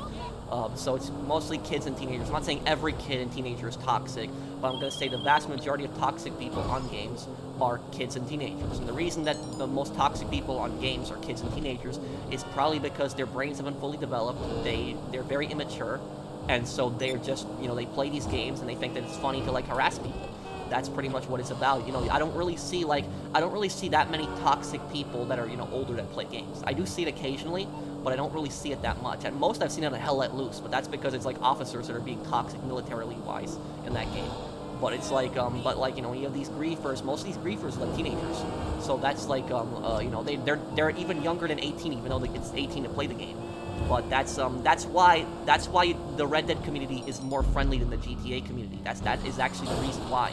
A lot of people don't know why is Red Dead so much more friendlier than GTA. Like, there's griefers on Red Dead, don't get me wrong, but they're a lot less common on Red Dead, and it has nothing to do with the military vehicles. Like, people are saying, oh, it's the military vehicles, that's why there's so much griefing on GTA. Maybe that plays a part in it, but the main reason that there's so much less griefing on Red Dead Online is because Red Dead Online players are typically older, more mature players, where players on GTA Online, there tend to be a lot more kids that play these games, and so that's ultimately the reason why there's so many, like, there's so many griefers on a game like this.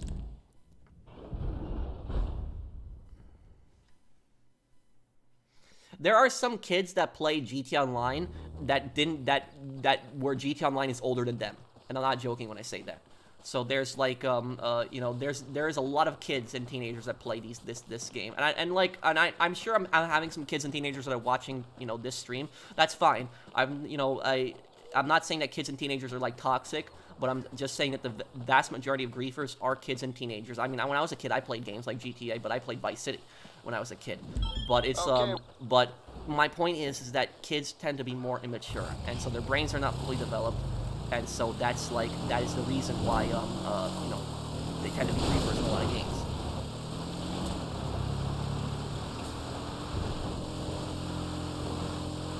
Like, you have those kids that, like, you know, you have those kids that were on Modern Warfare 2, and I'm talking about Modern Warfare 2 like in 2009.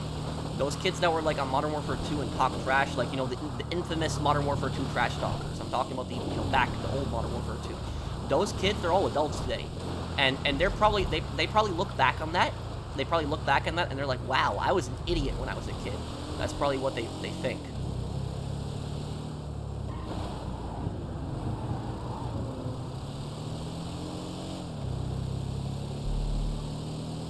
Ironically, Red Dead Redemption 2 is 15 plus, and GTA 5 is 18 plus in Australia. What? Red Dead Redemption 2 is way more violent than GTA. It is. So I don't know what. Maybe it's because of all the drugs. Maybe that's the reason why. In GTA is considered, you know. But Red Dead Redemption has, like, you can blow somebody's head off in Red Dead Redemption 2. So like it is not like it's much more violent than GTA.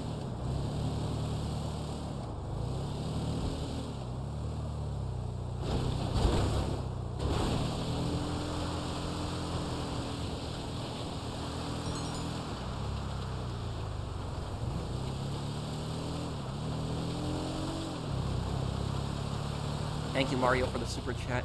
Thank you, Mitchell. Hey, Pro, I hope you're well. My brother, Jasmine, is a huge fan and has watched you for years. Can you please, wish him the best for his upcoming exams in school? Thank you, Aranda. And thank you, and wish you and your brother, Jasmine, the best. Thank you for the super chat, man.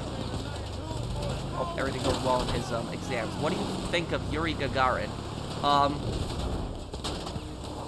He was Yuri Gagarin was a very interesting person. If you like anime though, what I'll say is if you like anime, check out an anime called Irina the Vampire Cosmonaut, where it's the main character in the anime, he's based on Yuri Gagarin. And basically, the whole plot of that anime is it's like it's an anime that's set in the Soviet Union in like the 60s during the space race, and the country in the anime is like fictional, but it's so obvious it's the Soviet Union, and so like their plan is to like send like a man and like a vampire into space, and so that's like if you like Yuri Gagarin, I think you'll like that show. The main character has a lot of references to him specifically, but about Yuri Gagarin. That was the first man that was in space, and he, you know, I think that personally, I think the Soviets killed him. That's what I personally think, because of just the fact he was a renowned pilot as well, and his jet crashed. So I think that they killed him off. I think he might have known something that they didn't want him to know, something about the space program. Because the thing is, somebody like Yuri Gagarin would also know about, like, you know, he would know about the problems of the Soviet space program. He wouldn't just know about the things he succeeded in, but he'd know all the important things. And so that's why I think he knew probably something, and I think the Soviets sabotaged his aircraft. I don't think that was an accident of him dying personally. So that was that's what I think about him personally.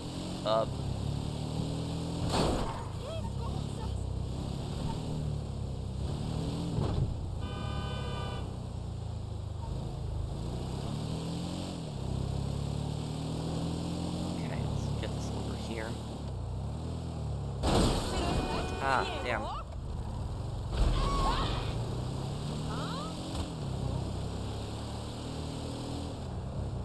What conspiracy theory scares you the most? There really isn't a conspiracy theory that scares me the most. I believe in very little conspiracy theories, very, very little.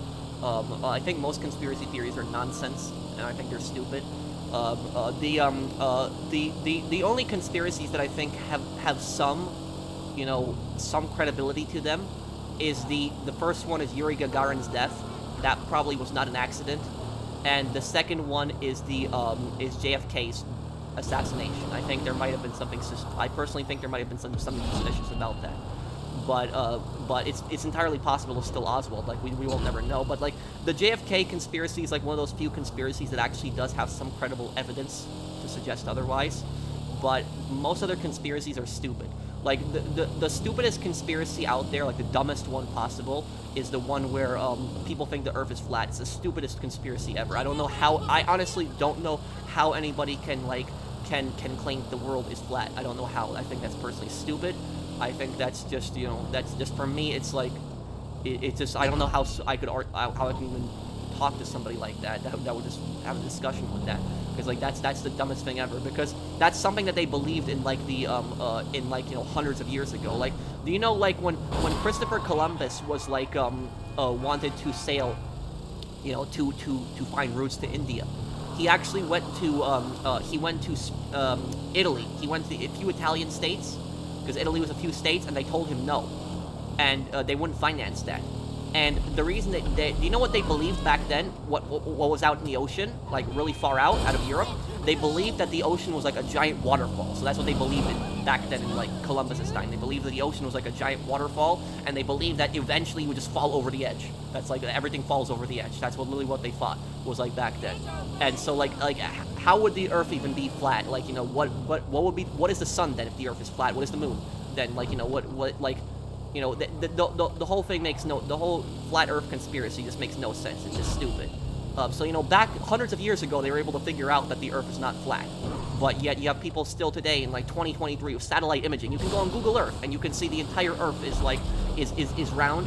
You can take a plane and fly around the world, literally.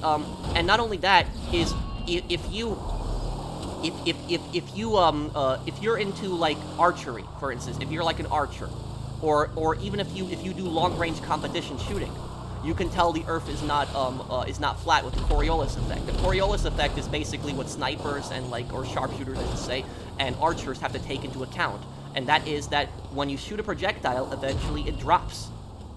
So literally, I don't know how anybody could say that the Earth is flat. I personally just think that that's stupid, and I think that that's dumb. But that's the dumbest conspiracy that I know, is the Earth is flat. The other really stupid conspiracy is the one where people believe that the U.S. did not land on the moon. They think that the whole thing was like fake, then they think that it was like in a studio. I think that's stupid. And for anybody who believes that the moon landing is fake, I can prove otherwise to you right now, really quickly. You know how I can prove that we actually landed on the moon? Is the Soviet Union, like I said before. The reason the Soviet Union is proof that we landed on the moon is because, think about it this way.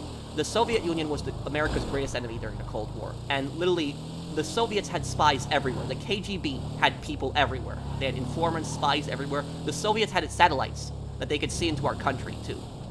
And so, don't you think that if we faked the moon landing, don't you think the Soviets would have figured that out, that we never were on the moon? Don't you think they would have at least took pictures of the moon and they would have seen that there's no American flag on there? Literally, if the Soviets found out, they definitely investigated it. They definitely checked it out. Did the Americans land on the moon? And you know what the Soviets found? The Soviets found that we did land on the moon. If we had faked the moon landing, the Soviets would have done everything in their power to expose that. They would have said, oh, look at what the Americans did. They would have done everything to shame America for it. But the reason they didn't try to shame America for it is because they would have looked stupid. Because they know that we literally landed on the moon. So that's it. So, like, the Soviets are proof of that we landed on the moon. It's like other countries would have called us out for it if we had faked the moon landing. So it was just, nobody called us out for it, nobody disputed it at the time. It was only until decades later that happened. People were disputing it, that it's like, oh, it was all in the studio, it was fake, it wasn't real. That was just, I don't know how anybody, could think that too.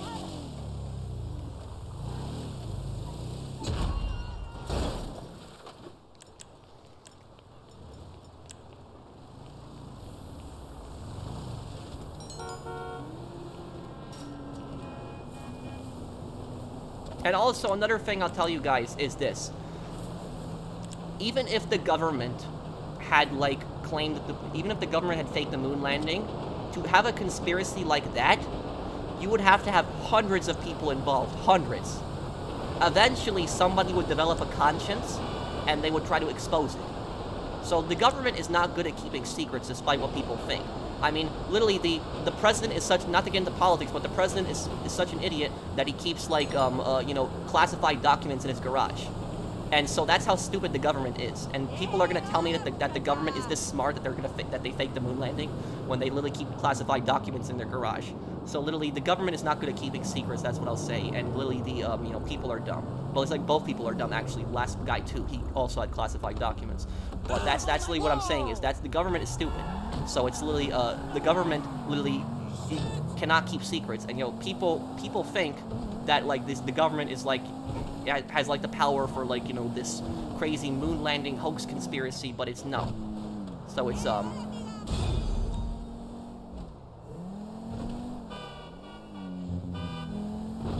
see here, what about the theory that birds are fake? What? I don't even know what that is. That just sounds even stupider. Well, at least some of the shipment got... Hey, Pro, wanted to say you are amazing, and to keep up the amazing work. I knew we should. Also, do you have any tips for getting monetized on YouTube via Shorts? Thank you. The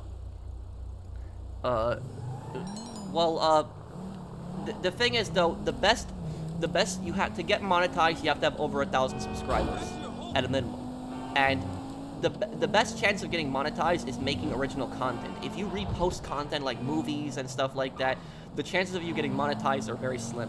So I would try to make as much original content as you can. Commentary, probably the best one. You don't have to show your face, but do commentary videos at least.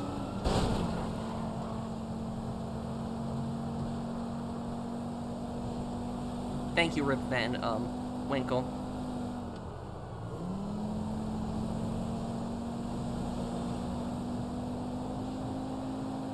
I'm not ignoring you, Friday night. There's a lot of people that are posting. But yeah, do you know what another really stupid conspiracy is?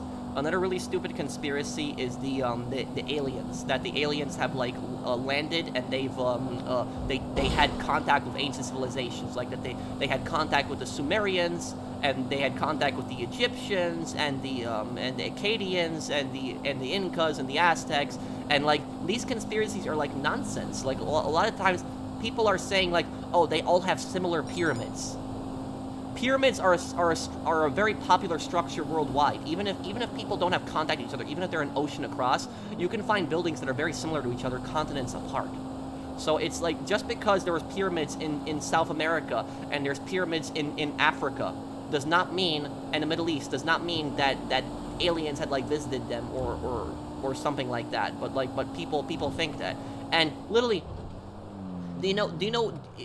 When you really think about it, and I know a lot of you guys are probably gonna laugh at this, but the alien conspiracies, do you know how stupid they are when you really break them down on paper? Think about it this way.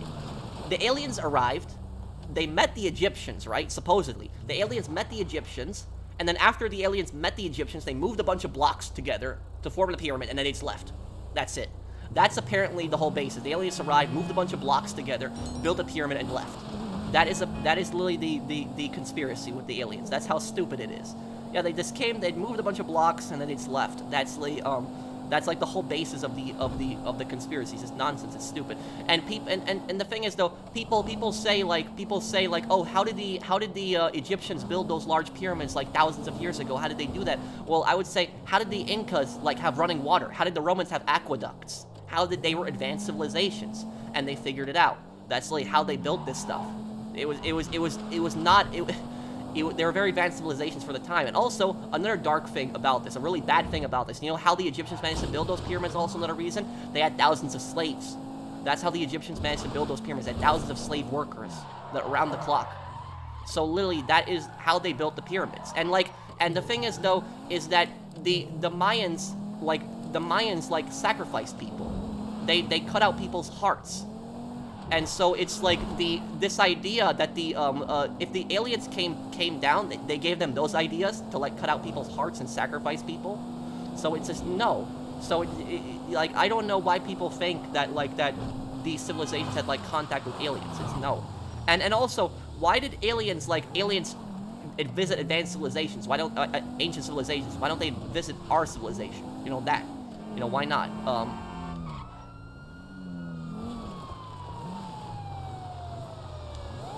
But no, and one thing I really can't stand the History Channel about is that the History Channel is like, it's constantly talking this alien stuff, like this, like it's supposed to be the History Channel, but I feel like it's the Alien Conspiracy Channel at this point. And look, don't get me wrong, like the Mayans and the Incas, these were like very advanced civilizations, and the Aztecs, they had a lot of technological advancements. I think it was the Aztecs, correct me if I'm wrong, developed brain surgery like hundreds of years ago. So these were very like advanced civilizations at the time, and the Incas had running water, like they had sinks and running water. Can't handle the heat, my friend. But Okay. at the same time, Leave it with creepy even though Uncle these Lester. were very advanced civilizations and very smart civilizations, they did some psychotic things too. The human sacrificing. They would constantly keep sacrificing people, and they would keep killing people and cutting people's hearts out, and they would sacrifice them to their gods. So that's like and the Romans did. The Romans were very advanced, but the Romans also did very psycho things too. So you look at the Roman emperors. A lot of the Roman emperors were insane. They actually were insane. They did horrible things. You had was it Caligula? Was it Caligula that burned Rome? I think it was one of the Roman emperors. He burnt Rome down because he wanted to write a poem. So that's like, so even though these civilizations have had like really advanced things, they've done some really psycho and crazy things also. And so I don't know, I don't know how like people are just so obsessed with these ancient civilizations, and they think they think these ancient civilizations are like smarter than us today. Like our civilizations are so much more advanced than these ancient civilizations back then, and we're way ahead. They didn't know what germs were back then. They didn't know what bacteria was back then. If you got sick, they thought that it was a curse from the gods. So that's like and then later on in Europe, they thought that if you got sick, they thought that it was like the devil possessing you, or they thought it was like evil spirits. So it was just when people have these obsession with these ancient civilizations, just know these ancient civilizations, they were very advanced in like a lot of things, but they were also very backwards in a lot of things too.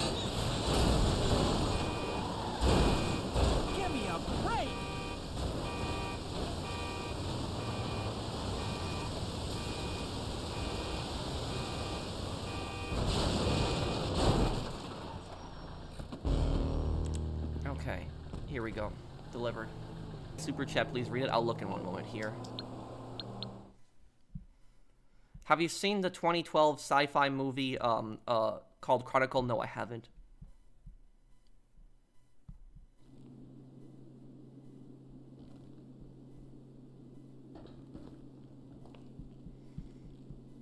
Thank you for the super chat, Grand Theft Auto.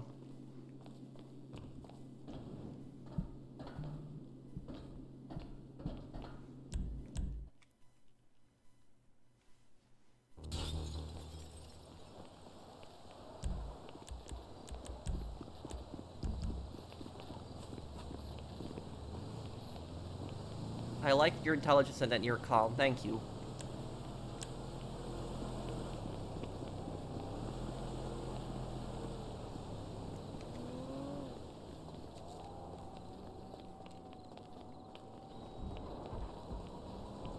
Do you believe in God? I'm an agnostic.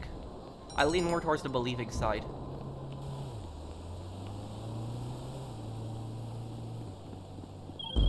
Oh, it was the bounty? Oh, okay. Let me deliver. I'll deliver this truck here.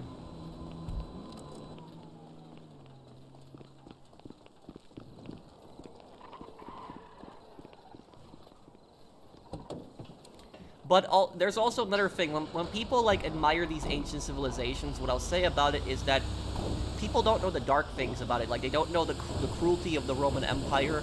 They don't know about like the human sacrifices of the Aztec and the Incas. But like the Mayans, for example, do you know that the Mayan civilization actually collapsed before the Spanish actually arrived? It was actually the Incas and the Incas and the Aztecs were the ones the Spanish fought. But the Mayans had actually collapsed before the Spanish arrived, and that was because the Mayans had they had like really bad harvests, and what they were doing is they constantly kept sacrificing people to their gods, and they thought that if they sacrificed more people, the crops would be better, the harvest would be better, and they kept sacrificing people, and nothing happened, nothing changed, and they all gave up. The civilization starved, and everyone went their separate ways, and that's what happened with the Mayans.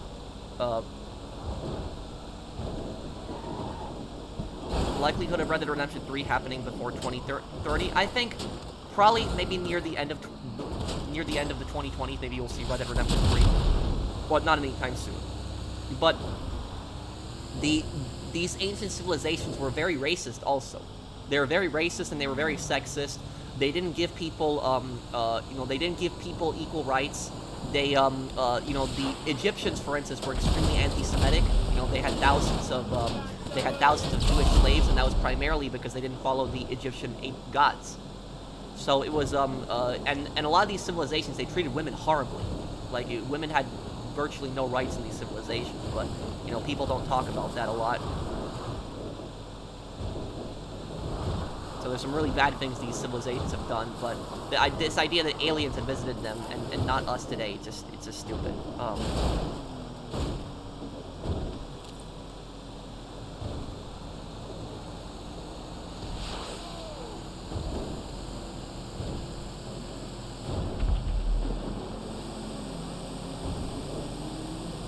Oh, it's my opinion, Ryan, but I personally think it's stupid when people believe that like aliens had like contact with these civilizations. I think that's stupid, personally. I don't think that has any basis.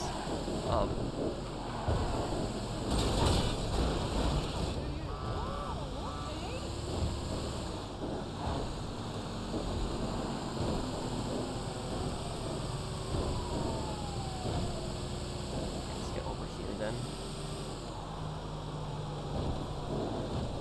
Maybe I'll do Last of Us in the future one day.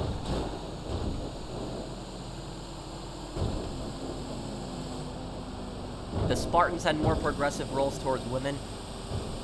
Well, women in Spartan society were not soldiers, but women were encouraged to work out. Like, women were encouraged to work out a lot in Spartan society, and the reason for that was because the Spartans believed that a strong woman would give birth to a very strong baby that could be a soldier later on.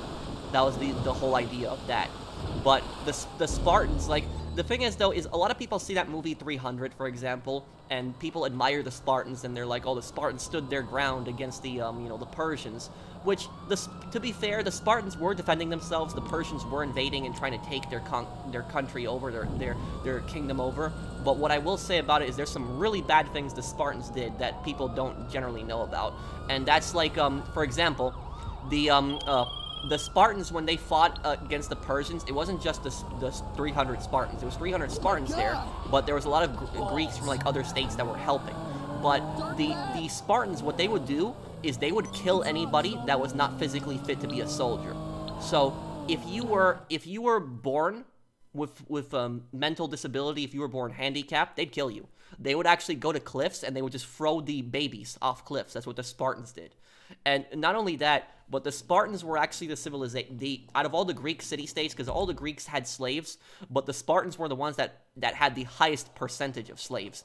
And there was actually more slaves in Sparta than there were Spartans. That's how many slaves they had. And so one of the reasons that Sparta was such a militarized state wasn't just for their self-defense against other countries. It was also so that they could stop the slaves from revolting, because the Spartans had trained their military so much because they knew that the slaves could overpower them and overrun them if they wanted to revolt. And so that's why the Spartans wanted to have a really strong military. But people don't know stuff about this. They just watch the movie 300 and they think that all the Spartans were like heroic and they stood their ground. And sure, yes, they were defending their country. I'm not saying it was wrong for them to defend their country against the Persians. The Persians were, trying to conquer them. But the Spartans did do horrible things also. And so a lot of people don't know that part of history. They just look at only the good parts and they don't know the bad parts about it.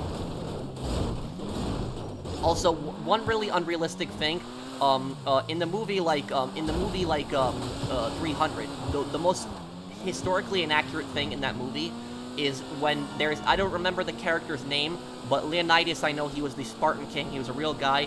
There's that one Spartan who comes up to him, and he has some kind of back problem, like he was born with a crooked back, and so he wants to help be a soldier, and then Leonidas tells him that he's not fit to be a soldier. What I found really unrealistic about that is that you wouldn't have somebody like that in ancient Sparta. That person would have been killed. So that you would not have some guy with a crooked back. If somebody was born with a crooked back, they'd kill you. They'd kill you when you're a kid. So they weren't, you wouldn't have somebody that would live to old age and with a crooked back. That wouldn't happen in,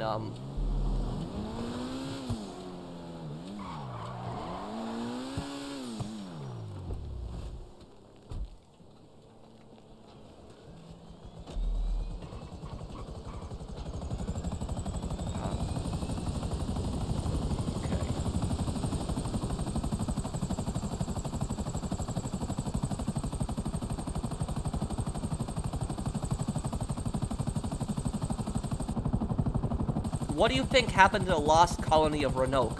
That is a really good question, really good one. And the lost colony of Roanoke is one of the scariest conspiracy theories. It is. It's a very scary one. Well, it's not even a scary conspiracy theory, but it's more of a scary mystery, I would say. It's an unsolved mystery.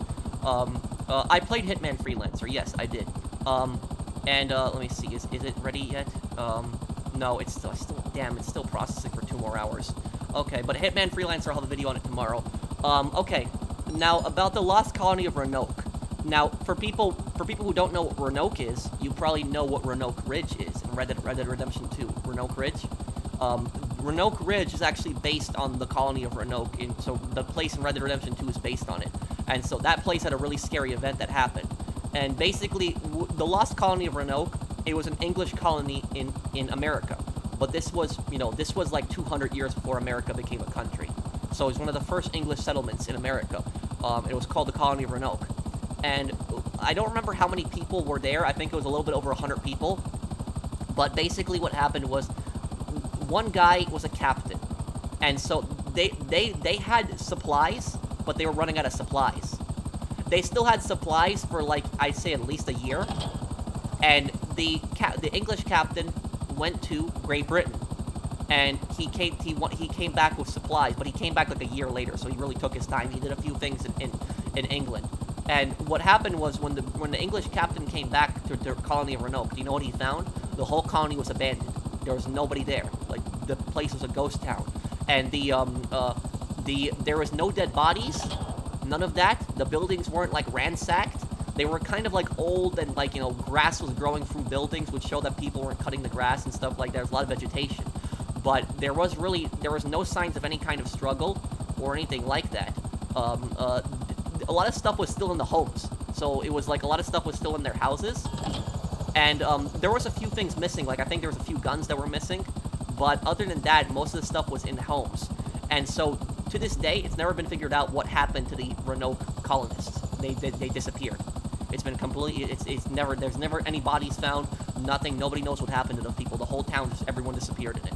And it's one of the scariest mysteries to this day. And in regards to Red Dead Online and Red Dead Redemption 2, what happens in Roanoke Ridge in Red Dead Redemption 2? People disappear all the time in Roanoke Ridge in the game.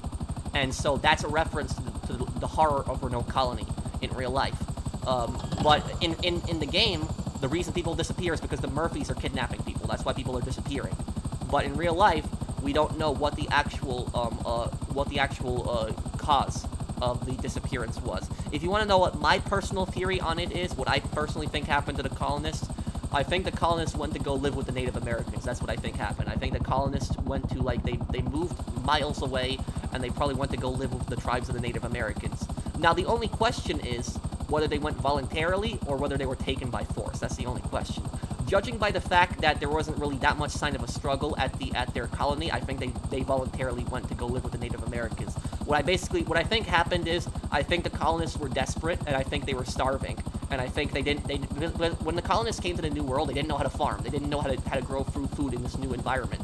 And so the Native Americans oftentimes showed colonists how to farm. But unfortunately, later on, a lot of these colonists ended up betraying the Native Americans, even though the Native Americans helped them out. But the Native Americans taught them how to grow crops in the New World. And so what I think happened is, I think the people in Roanoke colony, I think they got desperate. I think they were starving, and I think the Native Americans came over to help them. And I think the people went over and they moved in probably with the Native American tribes. At least that's my theory on what I think personally happened to them. And the reason that I think this way is because later on, there was like a few decades after the disappearance from Roanoke colony, there was a few Native Americans in the areas that had white skin, and they also had blue eyes. And so that's probably leads on to the theory that the colonists ended up moving in with the Native Americans, and that they probably had kids with the Native Americans, and that's probably what I think happened.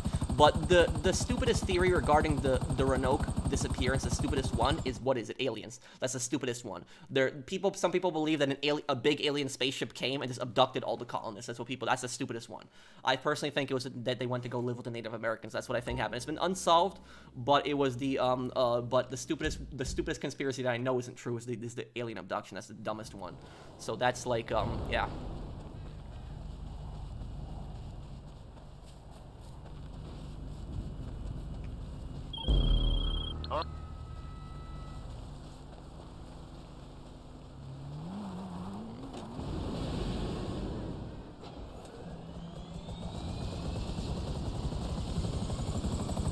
Oh, does anyone need a lift? Sorry about taking off quickly here. They left a single word, Croatoan. Isn't that a Native American tribe?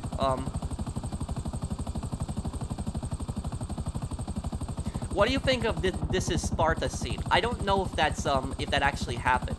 I don't think there's any proof that Leonidas and Xerxes, the Emperor of Persia, I don't think there's any proof that they ever met, unlike in the movie. Xerxes also survived. He didn't die in battle in 300. So it was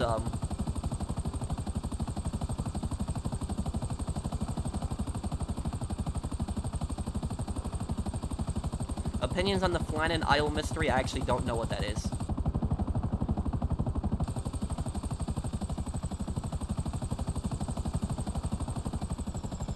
What do you think about UFO sightings? I think that it's mostly nonsense. Basically, if you want to know, do I think aliens exist? I think there's a huge possibility that aliens do exist in this universe. I think there's thousands and thousands of planets, probably hundreds of thousands of planets, and this idea that we're the only life on a planet. I think there's intelligent life somewhere in the universe, but I don't think they visited this planet. I don't think they have come to this planet. I don't think there's any proof of that. Yeah, I don't think there's any aliens. And the thing is, though, is I'll tell you something. Is people believe the government has aliens in Area 51, And what I'll say about this is, if the government did have aliens in Area 51, you know what would have happened? If the aliens have enough technology to come here, so many galaxies away, and they have enough technology to invade also. If they have enough technology to come here, they have enough technology to invade. And so, if think about this. If aliens came to our world and the government kidnapped them and put them in Area 51, don't you think the other aliens would have wondered what happened to them and would have sent more people to investigate? And they would have, like, killed us or attacked us if we had kidnapped them? So that was, like, this idea. People think the government is, like, kidnapping aliens and, like, holding them in Area 51. But if we did that, it would start a war. So it was just, so no. So I don't think, what is Area 51 then? Area 51 probably has some top secret government weapons in there. There's probably some secret government projects they're making, like some secret government weapons. I don't think there's any aliens there. I think it's just some top. I think there are things the government is hiding in Area 51. Don't get me wrong. I'm not an idiot. I don't think that Area 51 is like some regular military base. I do think that they are hiding things in Area 51, things that they don't want the public to know. But I don't think it's anything to do with aliens. I think instead it's some top secret weapons. That's what I think they have in Area 51. It's not aliens, because that would make no sense.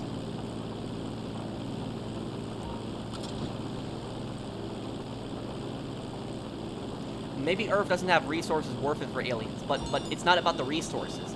It's about the fact that they would send aliens here and then get kidnapped. If we sent people to any country, like if we sent people as, like, you know, representatives to another country would kidnap our representatives and just hold them hostage, there would be an international crisis and there would be possibly a war. So why would it be not any different with aliens? If aliens came here, people don't think about that. They just think that the aliens would come here and the government's holding them in Area 51. But think about this. If the government was actually holding aliens in Area 51, don't you think the aliens would have invaded and declared war on us for kidnapping their people? So that was like, so yeah, that's personally what I think. It's like, why aren't more aliens coming here and attacking us if we're kidnapping aliens? But the people that tell me the government has aliens, they can't answer that question.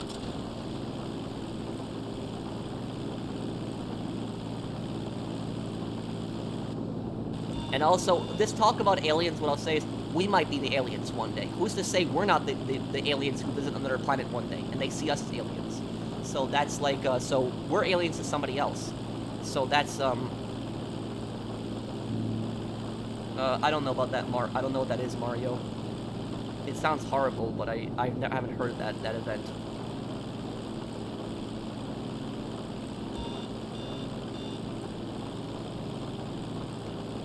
Oh, you sent a super chat. I'm sorry if I didn't read it. Let's see here. The most selfless act Arthur did in Red Dead Redemption 2. When he helped John at the end.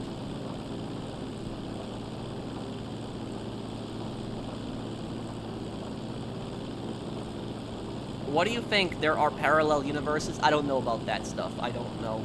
I don't know if there is a parallel universe or any. I have no knowledge about that, so I can't answer a question like that.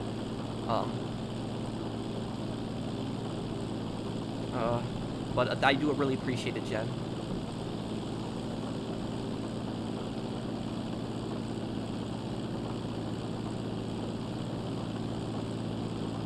Okay. Get over here. Cover the city and drop this off.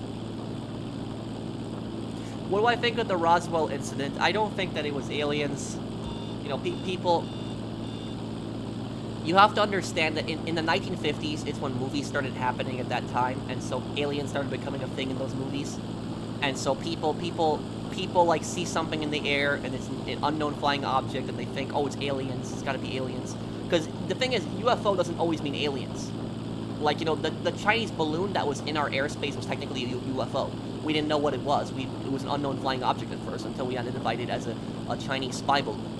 But UFO doesn't always mean necessarily aliens, but it's most attributed to aliens. But yeah, I don't think there was anything alien about that personally. It's like I said, you know, if the aliens actually visited our planet, and we kidnapped them, then they would have literally come here and destroyed us for that.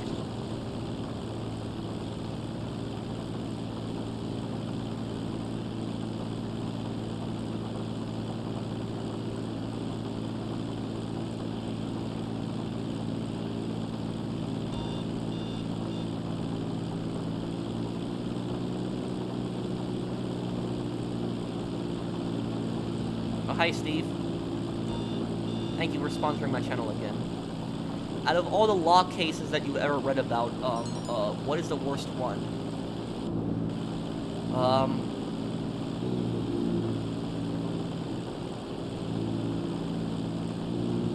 The worst case that I've ever read about, law case. That's a hard one to answer. A lot of really bad ones I read about.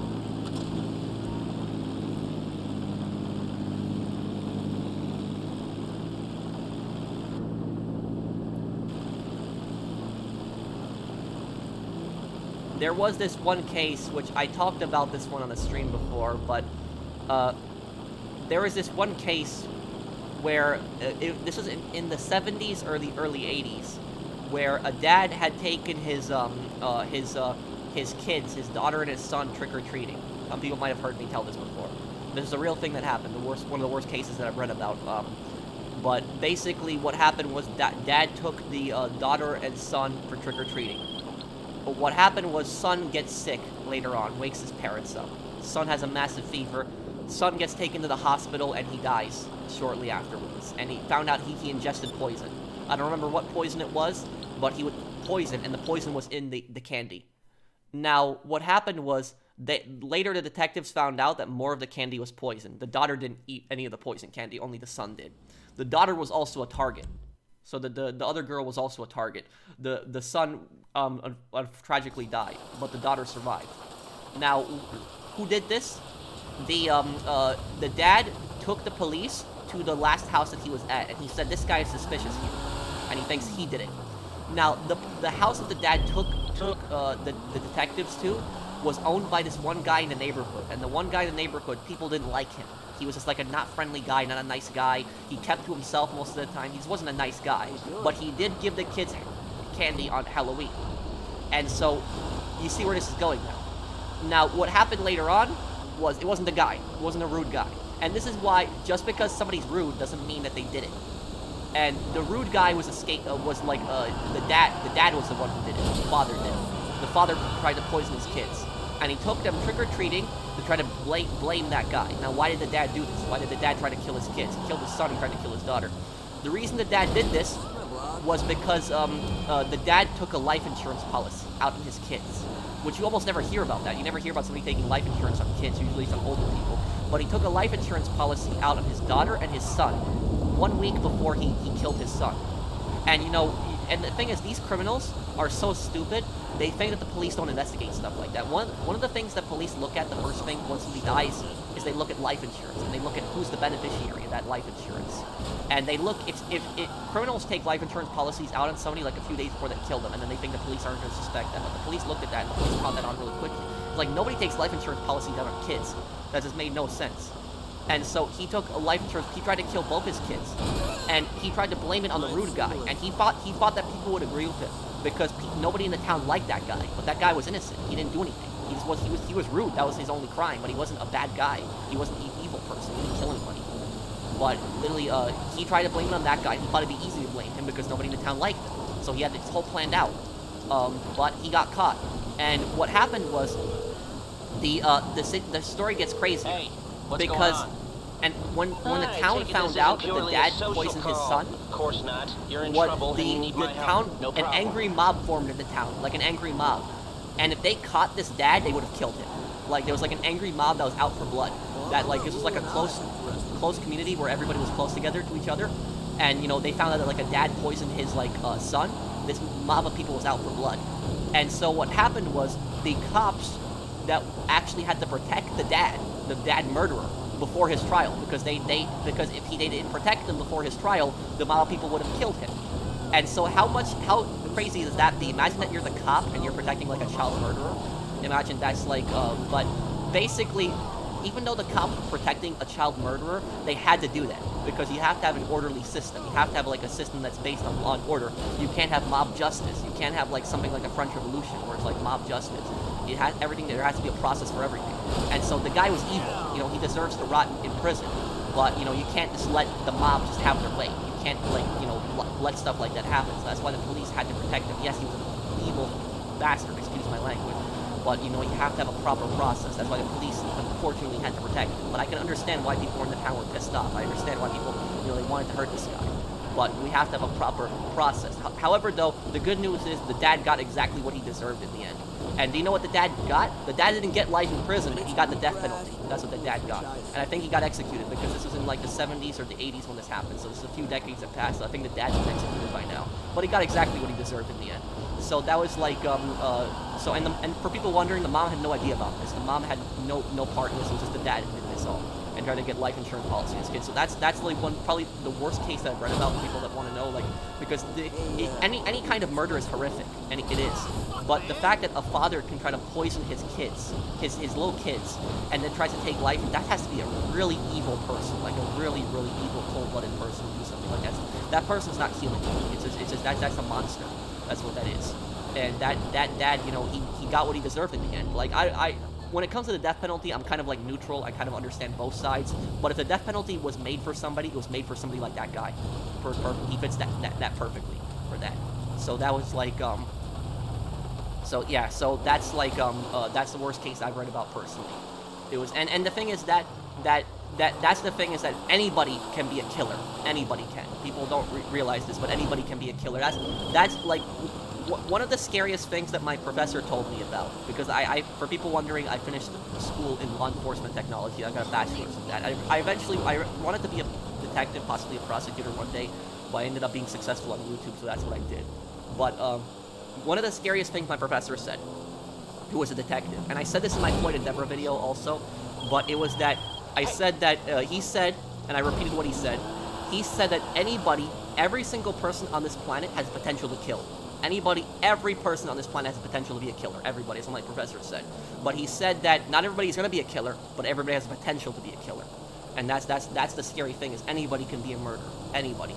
That's what's really so scary about that. It's like, this guy killed his, like, kids. Like, you know, even parents will kill their kids. You know, kids will kill their parents. So it's like, so you have very evil in this world. You know, if the dad would kill his kids, he'd kill anybody. So that's like, so you have like these really horrible people. And that's what my professor always said, is he said that if you ever get into an argument with somebody, whatever you do not push the argument. Don't make the person even more angry. Always try to diffuse arguments. Always try to. That's what my teacher always said. And he said, even if you were in the right, even if you know you're right and the other person is completely wrong, try to diffuse arguments to the best of your ability. Don't keep pushing, because if you push somebody's buttons, if you get somebody pissed off too much, you don't know how that person's going to react. You don't know what they could do. When people are really angry, they don't think. And so somebody could hurt somebody really badly when they get angry and then not realize what they did. That's actually how most domestic murders actually happen like that. People don't know that. But basically, this is very common in domestic murders, where basically the husband didn't plan on killing his wife, but the wife and the husband get into an argument. And the husband just goes and like strangles or, you know, pushes the wife. She slams her head on something and he kills her. And then he realized later on what he did. And so when people get angry, they don't think. And so that's how a lot of domestic murders happen, is they start in arguments and then one person gets pissed off and then hurts that person so badly they end up killing them. That's what's so scary about those types of situations. And the exact same thing can happen also. Like, a lot of people think that, like, people think that women don't kill their husbands. Women kill their husbands a lot of times too. Husbands are more likely to kill their wives, but wives also kill their husbands. There could be a situation where, the wife and the husbands are more direct in it, so they will, like, they're more physical and they're more direct in arguments. But you could have the exact same situation happen, but it could be a little different, where husband and wife are arguing, and the husband gets pissed off and the wife pushes her, she breaks her neck or slams her head and dies. Or you could have the opposite situation, where you have the husband and the wife arguing, and then the husband goes to sleep and the wife just slits his throat when he's sleeping. So that exact same thing can happen reverse. But both spouses are capable of killing each other. So that's like, so literally that's the thing, is like a murderer really has no murderer can be anybody really, and that's what is always so scary about that. So, take that advice to heart, is like, whenever you get into an argument with somebody, always try to diffuse it, because you don't know how, not everybody that gets pissed off is going to react violently. But the thing about this is you don't know how somebody's going to react when they get pissed off. Even the most peaceful people can kill. So that's like, so it can happen. I'm not saying everybody's going to, do that. Most people are peaceful. Most people are calm. But you don't know how people will react. That's what's so scary. And make sure, you take that advice to heart. sometimes women kill their husbands because of abuse. Yes, that's common. You know, women will kill their husbands because of abuse. But the thing about that is that has happened, where like a wife will kill their husband or their boyfriend because they've been abusing them. But when you have a case like that, that gets really complicated, really, because then the question is, what do you do at that point? That's the question. That's the question. What do you do? Because the husband or the boyfriend was abusing the wife, but she killed him also. So it's a really like gray area. It's an area where you know, it's like, what are you gonna do at that point? It's like, you know, it was wrong for her to kill him, but he shouldn't have been abusing her at the same time. So it's like, you know, when you have that type of situation, it gets very complicated, and it's just like, the prosecutor makes it hard to make a case also, and the jury also feels bad. So it's situations like that get very complicated. It's like, you know, justice is not all simple. It's very complicated. Is sometimes you'll sympathize with the person. So it's just it's that there was a case that I remember about it, and I do think, you know, there was a case that happened in New York City in my town, where this was, let me see, I think I missed a few super chats. I just want to answer those really quickly. I just realized that my Overdrive series is similar to Saints Row 2022. It takes place in Las Vegas in 2022, minus the cringe moments, of course. Oh, okay, DL Gaming. Well, thank you for the super chat, man. And Overdrive, isn't that a VR game? Do you think the Clintons are bad people? What's your take? You mean the politicians? Bill and Hillary Clinton? I'm not going to get into that.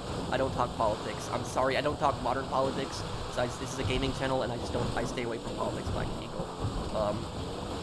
Thank you, Chaos Redux also. Keep up the great work, professional. Take your time on your videos as well. Be true to yourself, man. As always, stay safe and have a good one. Thank you, man. Okay. Now, what I was saying is, okay, there was a case in New York, and like, you guys let me know what you think in the comments about what happened in this situation. But this is why when I say that justice is not simple. Sometimes it's very complicated. Okay, so there was this scumbag, this like really terrible guy in New York, and basically what this guy was very charming. He was very charming, and that's why a lot of women fell for him, for his traps. They didn't fall in love with him romantically, but he was very charming in that he could trick women into certain things. And I'm not even talking about dates. Basically, what this guy would do, he would meet women at bars. This happened in New York. And he would basically convince them that he's like a film producer. And he would say, I'm making like a movie or something like that. And he would say, like, you're perfect. We would like you to star in the movie. And like a lot of, you know, young girls, like, you meet this guy and they're like, oh, I could be a movie star. And this guy sounded nice. He sounded professional. He would dress in a suit. He was like very, like, you know, very friendly. And what happened was, he would have girls model for him. So he would like have girls model for him, and he would tell them that this is for like a magazine, you're gonna be famous, and all the other stuff. And what happened is, sometimes he even sexually abused those girls. So other times he would take pictures of them, and he would sexually abuse them also. And this guy was not a photographer. He was not involved in any kind of magazine. And he was a scammer. And what he would do afterwards is he would go up to that same girl, and he would tell her, I have pictures of you when you modeled. And he would say, if you don't want me to put them on the internet, you pay me thousands of dollars right now. So that's what he would do. He would tell them that he's gonna help them model, take pictures of them while they're modeling, and then he'd tell them that he would take pictures, put the pictures of them on the internet and shame them. And they would go public unless you pay me thousands of dollars. And so he scammed so many girls. He abused a lot of girls too. And so this guy was like the scum of the earth. He was like one of the most horrible people ever. And what ended up happening was, one of the girls who got scammed by him and abused, not only did she get scammed by him, she also slept with him in exchange for him not putting the pictures on the internet. And what happened was the boyfriend of that girl knew that his girlfriend was upset, and he asked her, you know, what happened? Why are you upset? And she told him the whole story. The boyfriend wasn't mad at his girlfriend, but he was furious that this guy did this to his girlfriend. And so the boyfriend got really pissed off. He went over to the guy's apartment and shot and killed him. And what happened was, the police ended up arresting the boyfriend, and the police felt bad arresting him because they understood why the boyfriend did that. Because the boyfriend wasn't like some psycho murderer. This guy, like, you basically tricked his girlfriend, had her model threatened to put the pictures on the internet and shame her, and then like abused her also. And so this guy was like, this guy did this to dozens of women. There were so many victims. If this guy had gotten arrested, he would have been in prison for decades. That's the amount of victims he had. And what happened was the boyfriend like took matters into his own hands, went to the apartment, shot and killed the guy. Now what happened was the detectives told the boyfriend, they told him that, you know, you admit to this, you admit that you did this, we'll close the case, the jury is going to feel bad for you, and, you know, you're going to have the least charge, the smallest charge that you possibly can. So the boyfriend agreed to it. He admitted to it that he did it. He pled, and what ended up happening was at trial, do you know what he ended up getting? He got, I think he got like 11 years in prison. So he got sentenced to 11 years in prison. So that's what he got. And I personally think that sentence was wrong. I don't think he should have been sentenced to 11 years in prison. I think the justice system personally failed in that regard. And I don't think, the thing about this is, I don't think it was right for him to go and kill the guy. I don't have sympathy for the guy, don't get me wrong. I think he was a scumbag. But my point is that you can't have vigilante justice, because if you have vigilante justice, everyone is going to take the law into their own hands, and everyone has a different definition of what is right and wrong. And so it's going to be mob justice like the French Revolution. And so what the correct situation would have been for the boyfriend and the girlfriend to go to the police and just tell the police what's happening and what this guy is doing. And the police start the investigation of this guy, and they take this guy off the streets. And eventually the guy gets sentenced to prison. That would have been the correct procedure. But I understand why the boyfriend did what he did. I understand why he did it. Because he was pissed off. You know, this guy abused his girlfriend, scammed her, took advantage of her. And I'm unsympathetic to the guy who died. But it's more about just vigilante justice for me, not about the guy itself. But I think he should have served something, but I don't think that. Not like my personal viewpoint. Maybe like probation.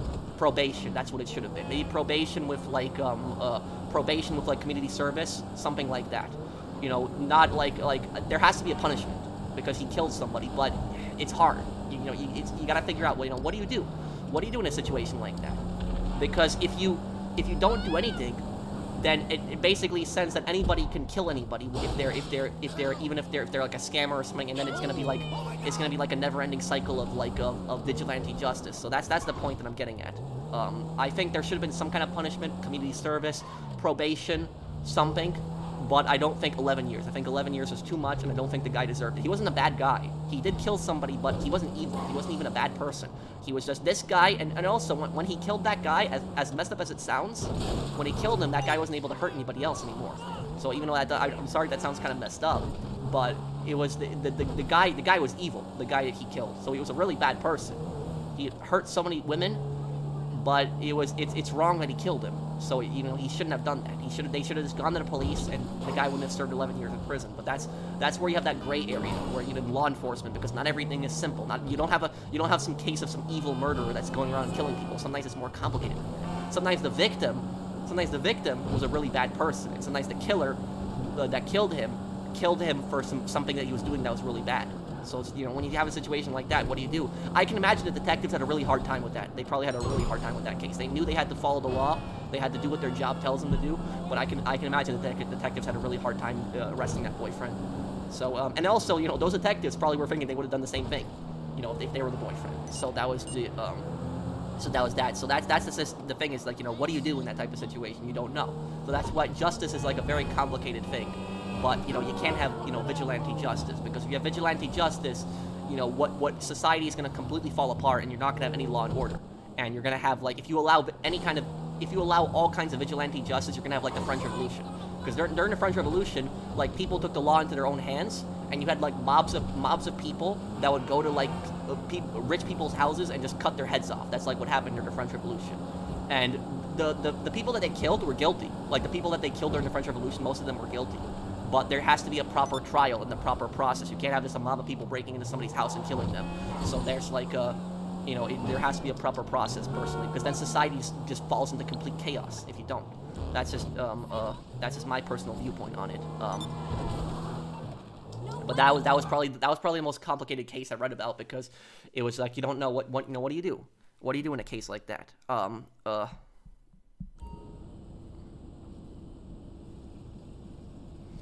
I did consider law school. I mean, I did finish it. I did finish, bachelor's degree in law enforcement technology, but I did consider law school sometimes. Chuck, thank you for the super chat.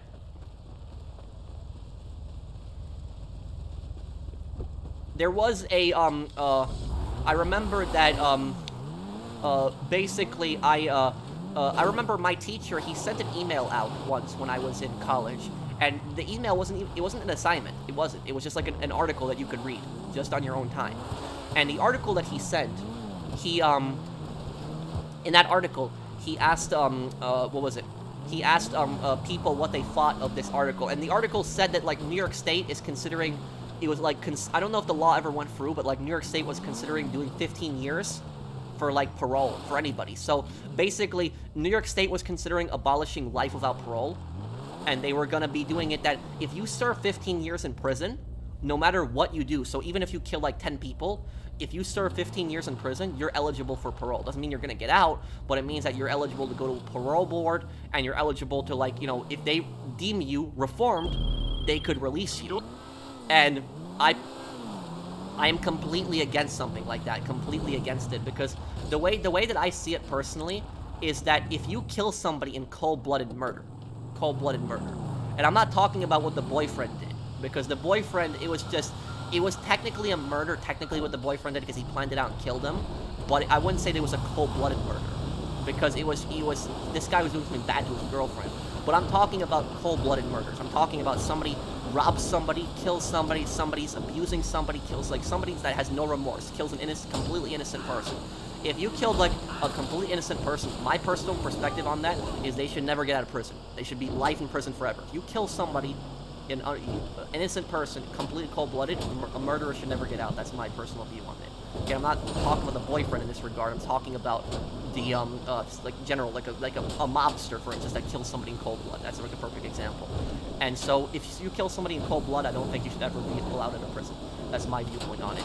And so I replied to my teacher in that email, and I said to him that if this law goes through and they release a murderer after 15 years, because these parole boards are like stupid a lot of times, and a lot of these criminals are very good manipulators. Like, they can manipulate people very easily, and they can pretend, they can say, oh, I found God, I'm a good person, I'm changed, I'm reformed, all of this other stuff, and they're not really changed.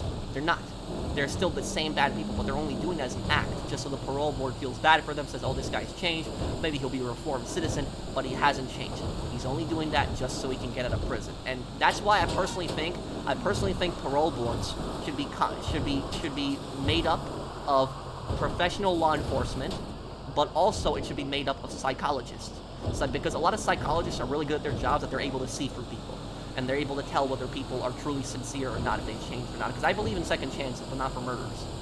But people do deserve second chances, but not for a killer. And so these parole boards oftentimes trick, they release these murderers. And I said that to my teacher. I said in an email, I said to him that if a murderer gets out after 15 years, I can imagine that a family member or like a friend will take vigilante justice on them. I say that I could see that totally happening, and this could be like a never-ending cycle of bloodshed.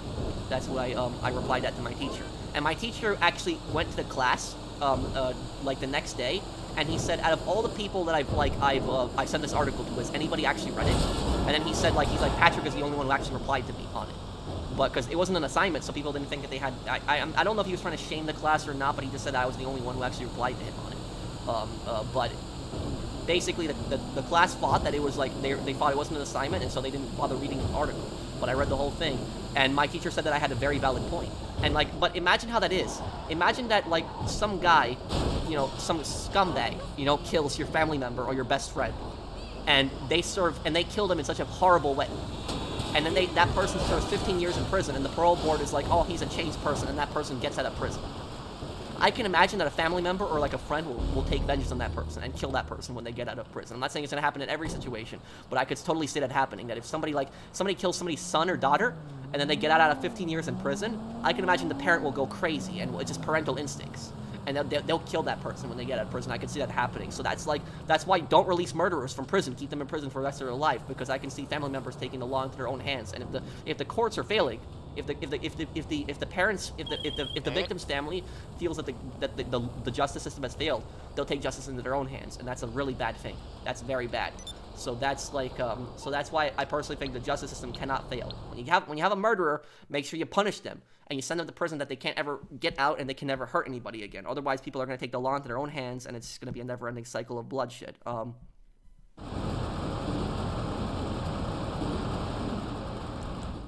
You're the best, and you're a great person.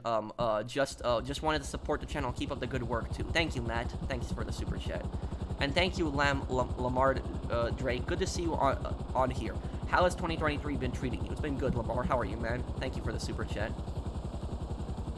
When did GTA Online happen chronologically? GTA Online originally starts out before GTA 5, but then it goes after GTA 5. That's Gun Running was the first update that takes place after GTA 5. Guess Billy in The Lost and Damned is a good example. Yeah, well, Billy never had any loyalty towards his gang. It was all about himself. Did you hear about the Ethan Lyman case? No, I haven't. I haven't heard about that, Mario. Well, self-defense is not murder. Self-defense is self-defense. Murder is basically a planned killing. That's what it is.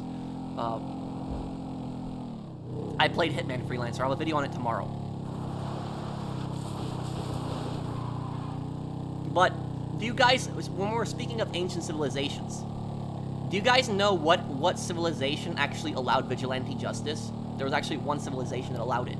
It was actually allowed. And it turned into complete chaos.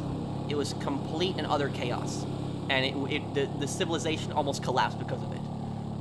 But people will be surprised. Do you know what civilization allowed vigilante justice? Does anybody know in the comments what civilization allowed people to take the law into their own hands? I want to see people can guess.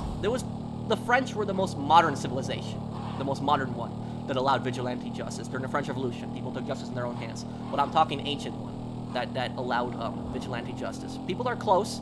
It wasn't Rome. It was ancient Greece. Ancient Greece allowed vigilante justice. And how vigilante justice worked in ancient Greece is that if somebody kills your family member, then it was your honor and your duty to avenge that family member. And you had to kill the other person. The person who killed your family member, you have to kill that person. That was what it was like in ancient Greece. It was your honor and your duty to kill the person who killed your family member. And the thing is, though, I don't know how they would prove this. If that person killed their family member, I'm assuming there'd be some proof behind it. But generally, ancient Greece allowed that. If you could prove that somebody killed your family member, then you were allowed free. They wouldn't arrest you for that in ancient Greece. And the reason that this is bad, people might think, oh, this is good. People are allowed to kill the murderer. The reason that this is bad is because the law did not differentiate between what kind of killing, just a killing in general. So basically, let's say that you're in a bar, right? You're in a bar, and some guy in the bar, or I would call them taverns, because that's what they called them back then. You're in a tavern, right? And one of the guys in the tavern, for people who think that it was a good idea what ancient Greece did, let me give you an example why it's bad. If you're in a tavern, and some drunk guy starts harassing you, and you tell him to go away, the drunk guy gets really aggressive with you. He pulls out a knife, tries to stab you. You pull out your own dagger, because people carry daggers, you defend yourself. You stab him, and you kill him. Even though that was self-defense, you defended yourself. You didn't want to kill him, but he pulled out a knife on you first and tried to kill you. He was the aggressor. That guy's family member now has a right to kill you in ancient Greece. So even though you defended yourself, by Greek ancient custom, that other family member, the crazy guy's family member, now has a right to kill you, even though you defended yourself. And that's how the vigilante thing got out of control in ancient Greece. It didn't differentiate between murder and self-defense. And so what would happen is, one guy would kill another guy, and then that other guy's family would kill that guy, and then that guy's family would kill the other guy back, and it would be a never-ending cycle, and entire families would wipe each other out. That's what happened in ancient Greece. It got completely out of control. People would just kill this person, killed my family member, then you would kill their family member, then they would kill you, then your family member would kill that person, and it got out of control. Entire families wasted each other. That it was like people were stabbing each other constantly in ancient Greece. People think that ancient Greece was this peaceful society where everybody was just calm and nothing bad was happening. No, it was very violent at times, and you can imagine stuff like this was happening around the clock. It was basically what I call it is I call it the ancient Wild West Greece. That's what I call it. So literally, that's what it was like. People don't know about that. They don't know about the violence in ancient Greece, but it was like that. People would take vigilante justice, constantly stab and kill people, and that's why vigilante justice is not allowed, because of stuff like that. It literally gets out of control. It gets out of control, and everyone has a different definition of what is vigilante justice. Now, literally, is like if you have vigilante justice, somebody might steal from you, and you might say, I think that person should be arrested and sent to prison. Another person might say, no, I think we should cut his hand off. So that's why vigilante justice is bad. Because one person will say, I think this is how this person should be punished, and another person will say, no, I think this is how this person should be punished. And everyone has their own different definition of what is right and what is wrong. And that's why it gets completely out of control, and that's why you cannot have vigilante justice, because civilization falls into complete lawlessness. Oh, sorry, Yara. Civilization falls into complete lawlessness. You look at what happened in France.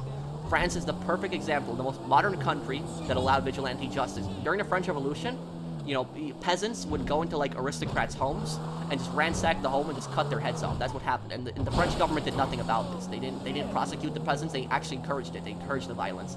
So that's why the French Revolution was so violent. You hear about the heads getting cut off, but people don't just think about the guillotine. During the French Revolution, a lot of killings weren't just with the guillotine. It was that mobs of people would jump other people and kill them in the French Revolution, put their heads on a stick, and walk around with that. And the mob of people. That a lot of the people that the mobs actually killed were not innocent people. So the mob wasn't just going around killing innocent people. There was innocent people that died in the French Revolution, don't get me wrong, but a lot of the people that the mobs killed were really corrupt aristocrats. They were really rich aristocrats that were abusing the peasants, they were abusing the poor, taking advantage of the poor, they were living very lavish lifestyles, they were stealing money from the government, and the poor had nothing. And the poor got really angry. They were starving, and so they took the law into their own hands and just killed these aristocrats. The aristocrats deserved to get thrown in prison. They did. But you can't allow that, where you're just going to allow a mob of people to storm somebody's house and just kill them. I think those people should have been arrested that got killed, but they shouldn't have been, that system where you just run into somebody's house and just cut their heads off. That's wrong. You can't allow that to happen. Did the ghetto exist in ancient Greece? Yes, slums. They existed in every civilization. Every civilization had it. Rome did, Greece did, Egypt did. Every civilization always had really poor areas. It always happened. You'd have beggars. You have beggars. You'd have gangs. It was every civilization had it.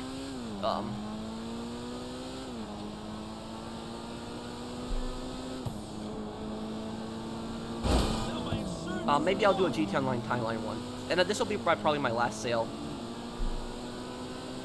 Athens was peaceful. To a degree. Athens did have slaves. They did. People don't know about that too. Athens was much more peaceful than Sparta. Sparta was much worse than Athens, but Athens wasn't the most perfect civilization either. And also, Athens also killed Socrates.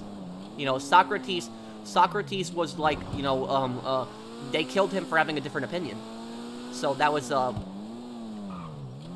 yeah. Do you guys like it when I talk about, like, subjects like this, like history and law and stuff like this? I try not to bore people. I hope it keeps the streams more interesting. Hi Pro, who would win in a fight, by the way, Claude and Nico? Probably Nico, because Nico was a trained soldier.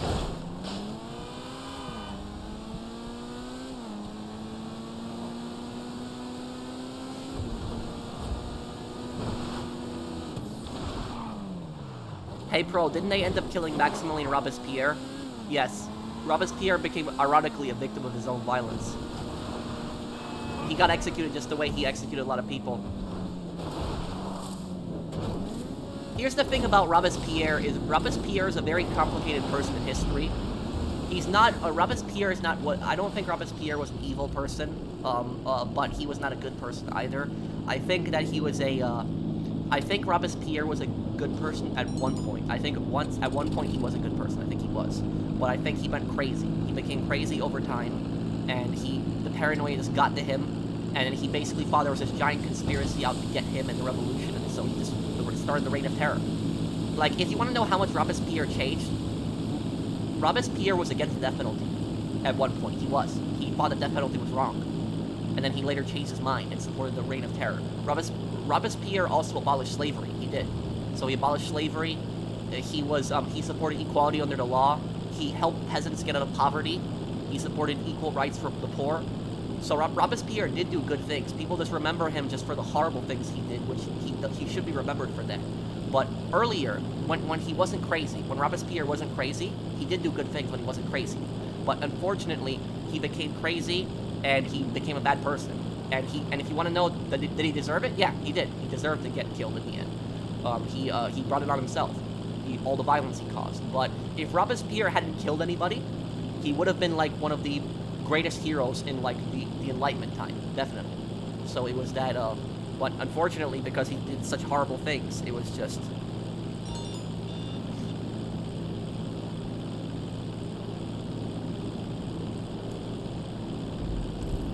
Let's see.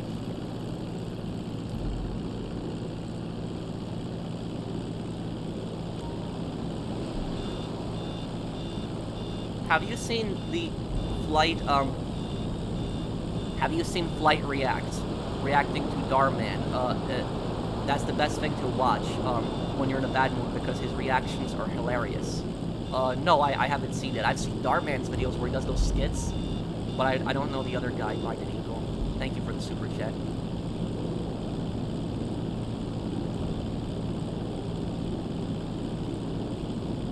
And thank you, Mario. The Killers in the Ethan Lining case only got 180 days probation. Why? They took place in the LeBron James Promise School, and he couldn't care less. Well, I don't know the specifics of this case. What happened, Mario?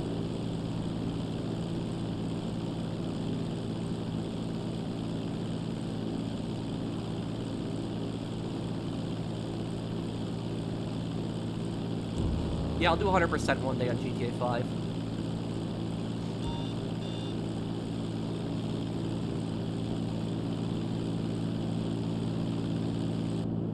Well, LeBron James, I don't like LeBron James. It was this, LeBron James is just, you know, LeBron James values the Chinese government's money more than human rights. So that's what I'll say about LeBron James.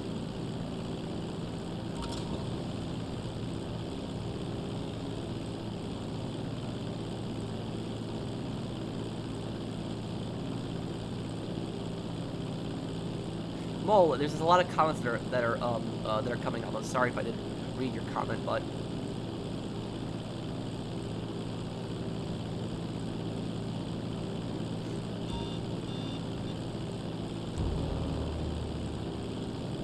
what? They beat somebody to death and he got 180 days probation. What? The guy who deserved probation was that boyfriend that I told you about earlier in that case, where the guy was abusing his girlfriend and the boyfriend went and killed him. And the boyfriend shouldn't have killed the guy. He shouldn't have done that. But he didn't deserve 11 years in prison for that. But that's somebody who deserves probation. Not this 3 guys beating somebody to death and they only got 180 days probation. What? Who? That's...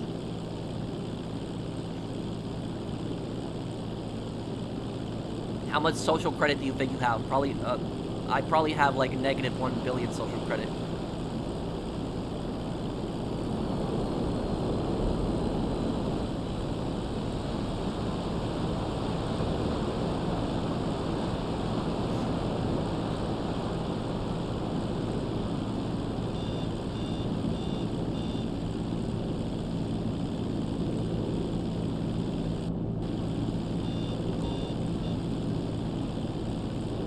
Considered a job? Yes. If you're a YouTuber, I consider that a job.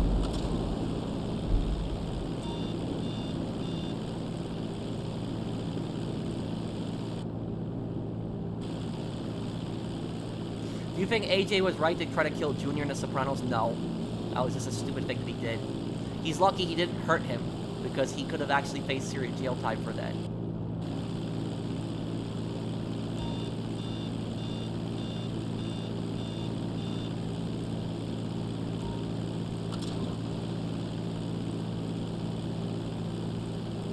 The prosecutor even said it was hood justice. What? Oh. You see, that's somebody who should not be a prosecutor.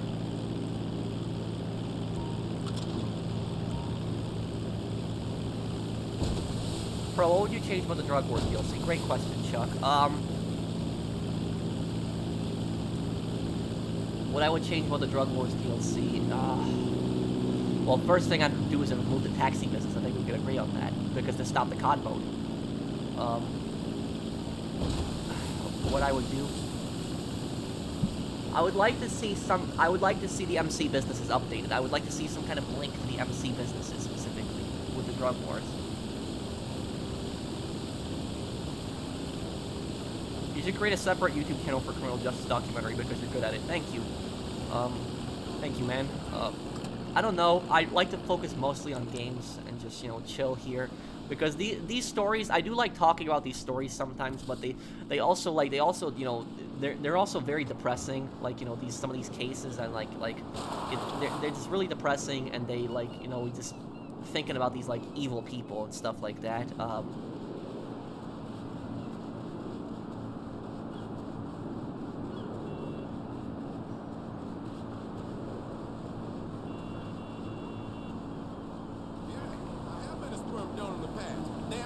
Movie reviews? Well, I did a review of Rambo. I did a movie review of Rambo. If you actually go on my channel, you can find it a few years ago. And I did a movie review on Chernobyl TV show, but that's technically a show.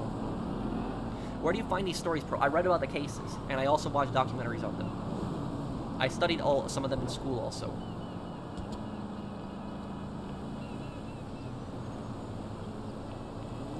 There's a bit of controversy with that game right now, Gamer calls. I love hearing your perspective on things. Thank you, man.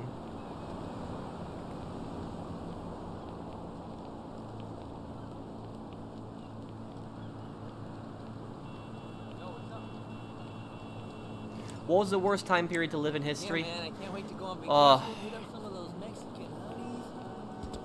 Very, very hard question to answer. There's a lot of really bad times. Thank you, Antonio. The worst time period to live in the shortest time, like the worst time period in the shortest time, would be World War II in Europe, or in Asia actually. Asia or East Asia or Europe during World War II. In World War II, it would be Eastern Europe. Eastern Europe during World War II would be the worst place in Europe to be. In East Asia, it would probably be in China, or yeah. I would say probably in China. The Japanese were just slaughtering people in China. The worst time period in general, just in like the longest time period in history, the worst time period to live in would be, I would say, the Dark Ages in Europe. That would probably be it. Like, the thing is though, is that I gotta look this up exactly. I know it's like really bad. But hang on, let's look up this one thing. I just gotta check one event here. Just quite. You closed that deal. All right. Wiring the funds okay. right away. LGT So, out. Okay, so it says here that during the Dark Ages, 25 million people died from the bubonic plague. It killed 1/3 of Europe's population. So out of 3 people, 1 person died in Europe at that time. But it wasn't just about the sickness. It wasn't just the sickness. It was also the unsanitary conditions, the poverty, and just the fact that there was no chance of moving up in that society. There was none. If you were like a peasant back then, you had to do what the Lord told you to do. You had to listen to the Lord, and so you weren't able to leave the manor. You were forbidden from that. You would grow crops. The lords would forbid you from going to school. You wouldn't know how to read or write. You would have to do everything the church told you to do, everything the king told you to do, everything the Lord told you to do. You have to listen. It's the diseases, the unsanitary conditions, the poverty. It's like, yeah, Dark Ages in Europe. That was just a really bad time.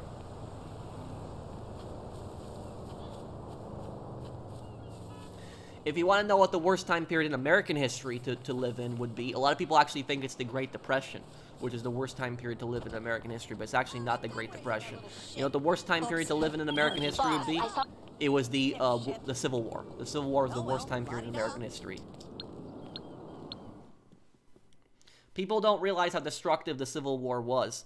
Like, people don't know this, but more Americans actually died in the Civil War than in World War I and World War II combined. That's like, I'm talking about Americans specifically. So more Americans died than Americans in World War I and World War II. So that was it. World War II was the most destructive war in human history. Over 60 million people died. But for American-specific wars, where America was involved, the most destructive war in American history was the Civil War. It was the, you had over 600,000 Americans that died in the Civil War. And it was just, it was horrible. Like, entire cities were destroyed, families were torn apart. That was the worst one. Like, families would kill each other. So that was just the Civil War is like the worst time in American history, definitely.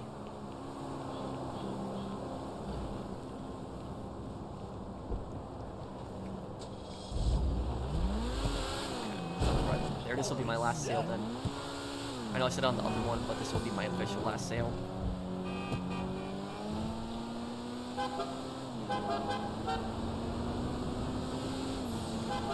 Well, my Michael lore video was kind of on the Trevor and Trevor Bradden lore video.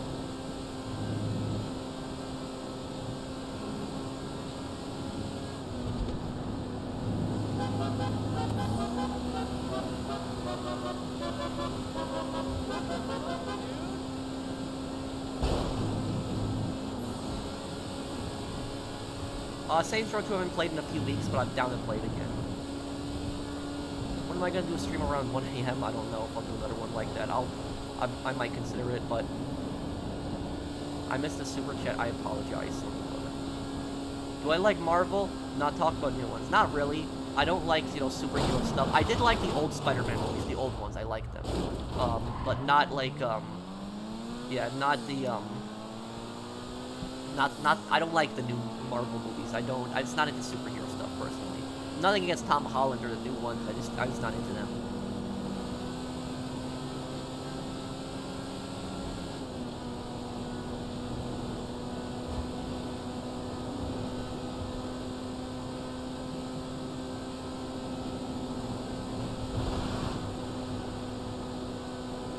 Well, I'm gonna do one on San Andreas next, Josh.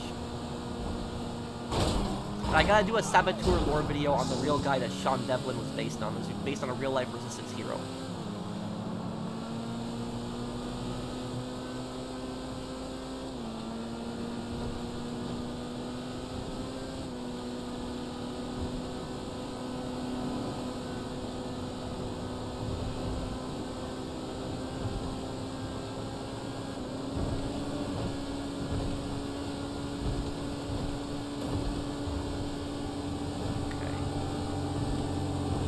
Driving with one hand still, see? Driving with one hand right now. The entire time.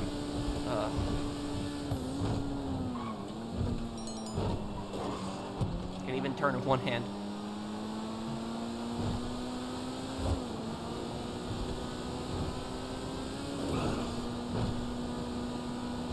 Okay, here we go.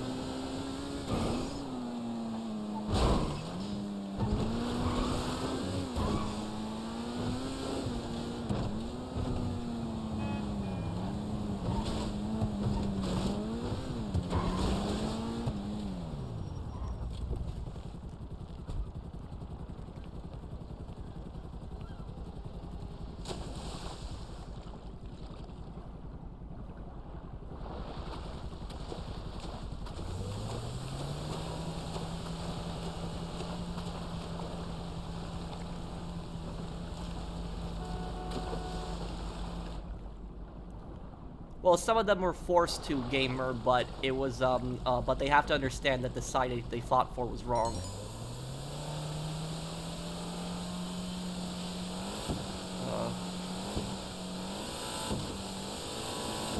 Thank you, Space.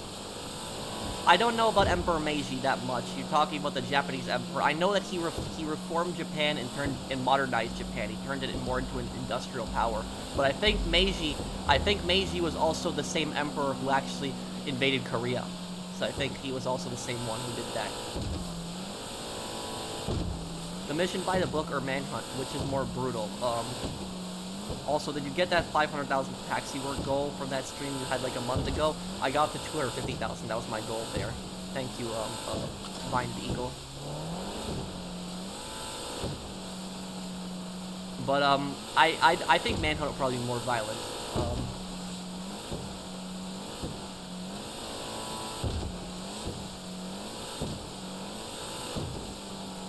What would be your ideal Battlefield game? I saw a concept the other day about a Battlefield with a 1920 Chicago gang war style game.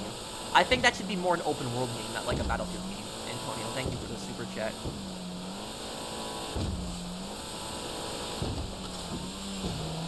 The reason that Spain didn't join World War II was because their country was recovering from a civil war. But it was also that Nazi Germany hated Catholics, and they treated Catholics like garbage. Spain was pretty much a Catholic dictatorship at the time, and so that was one of their main problems with the Nazis over that.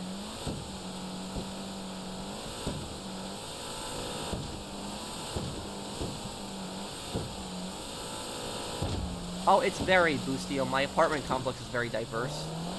Other than GTA Red Dead Redemption, is there any Rockstar game you'd play? Bully, I still have to play that one day. Thank you, Greatest Event. Hey, Pro, what are your thoughts on Robert E. Lee and the Confederate flag? Oh, thank you for the super chat, Lopez. Well, Robert E. Lee was for example, he was against slavery, but he was very racist though.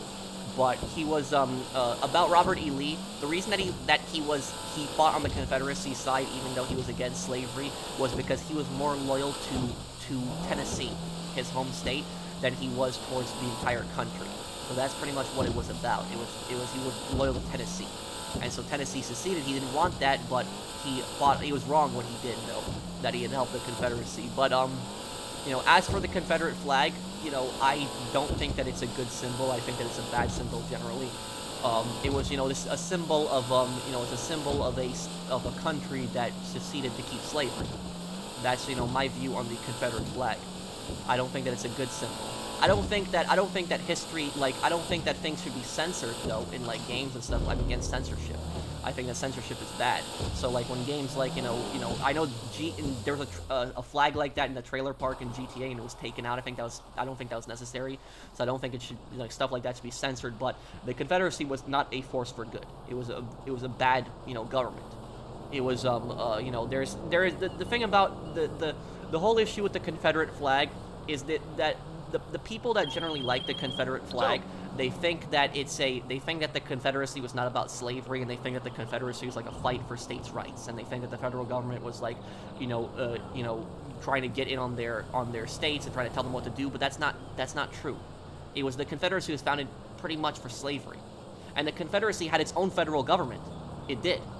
So the same people who like rant about the federal government, the Confederacy had its own version of federal government. I support generally states' rights. I do.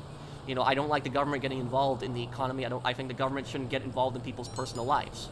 But what the Confederacy did, that was not about states' rights. People think that it was about states' rights. No, it wasn't. It was about slavery. They wanted to keep slaves. That was the whole reason that the Confederacy was formed. There's people in denial about this to this day. They think that it had nothing to do with slavery, but it was about slavery. The founding documents of the Confederacy all talk about slavery. They all did.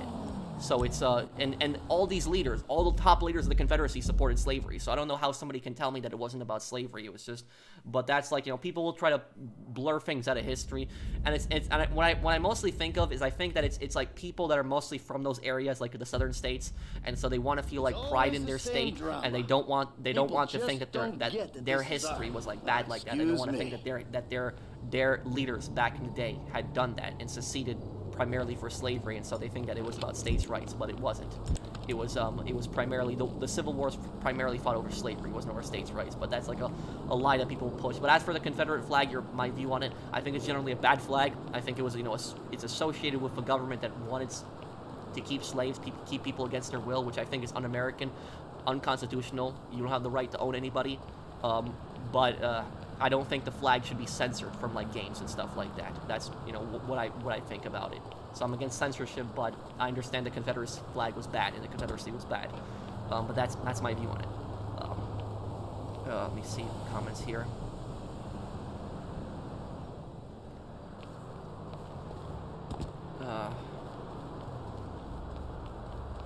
Other than GTA Red Dead Redemption, is there any Rockstar game, is there any Rockstar game you play? Well, yeah, but we said Bully, I still have to play. Hey, Pro, oh, I answered your question, Lopez, okay. Have you heard of the cartel wars in Mexico? Yes, I have. I heard a bit about them. I talked about the cartel wars a lot of times, a lot of videos that I did. You know, specific Scarface, I think I talked a bit about it. Would you ever do a playthrough of GoldenEye on the Xbox? Maybe one day I could. Hans, thank you for the super chat. How embarrassing it was to wear one Wasn't he loyal to Virginia? Hey, I'm not learning. It was his state. I think it was Tennessee. I don't know if it was I know. Okay, if it was Virginia, I was wrong on that. But he was loyal to his state, the state that he was living in. So it was either if it wasn't Tennessee, then it was Virginia. But he was loyal to the state that he was in. That's what it was about.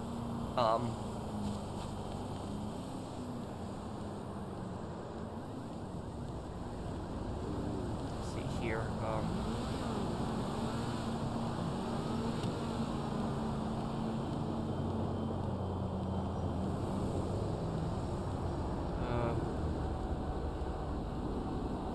Yeah, I'm going to be playing Hitman Freelancer tomorrow. Is running an emulator complicated or easy? It's not that hard once you get it running. My friend did help me to get it all set up. Okay, Robert E. Lee was Virginia. Then I was wrong on that. But that was what he was about. He was mainly loyal to his state. But Robert E. Lee did the wrong thing. You know that he was against slavery, but he was a massive racist. But he did it. He served the Confederacy primarily because it was his home state. But there's there's people that think that the North started the Civil War, which is completely untrue. It was actually the Confederacy that started the Civil War. The North tried to reason with the Confederacy several times, but they just seceded the second that Lincoln had gotten elected.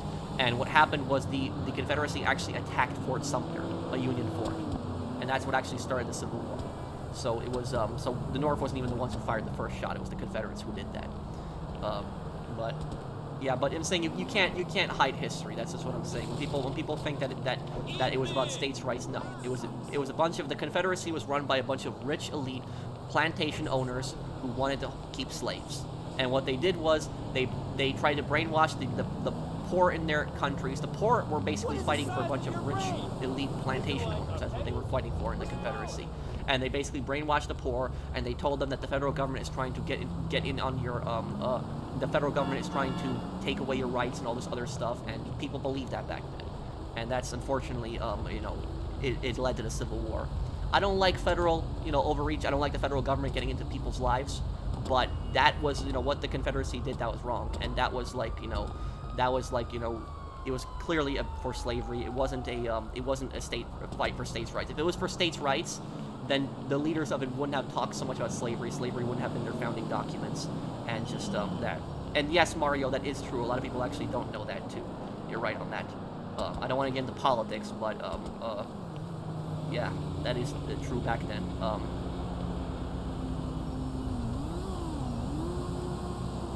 Yeah, I'm all for states' rights, but you cannot, a state cannot tell you what to do with your personal life, and the government has no right to tell you with your personal life.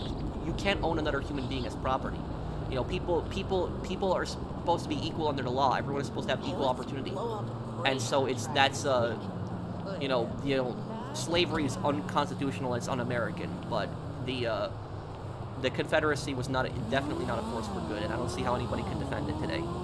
But let me see. I'll answer a few questions here. Good stream, Pro. Enjoy the rest of your Sunday. Thank you, Fernando. I hope everyone else also enjoys the rest of their Sunday.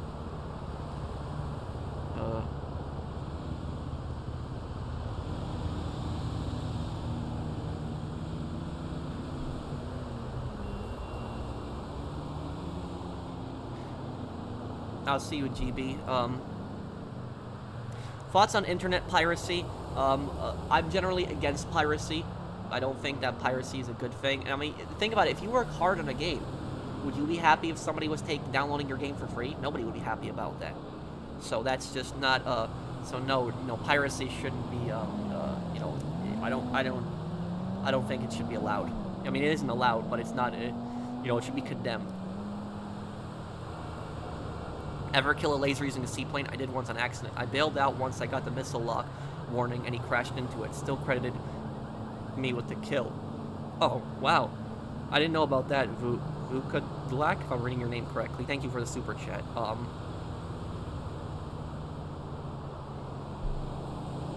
Yeah, I didn't know about that you could do that. Thank you for the super chat.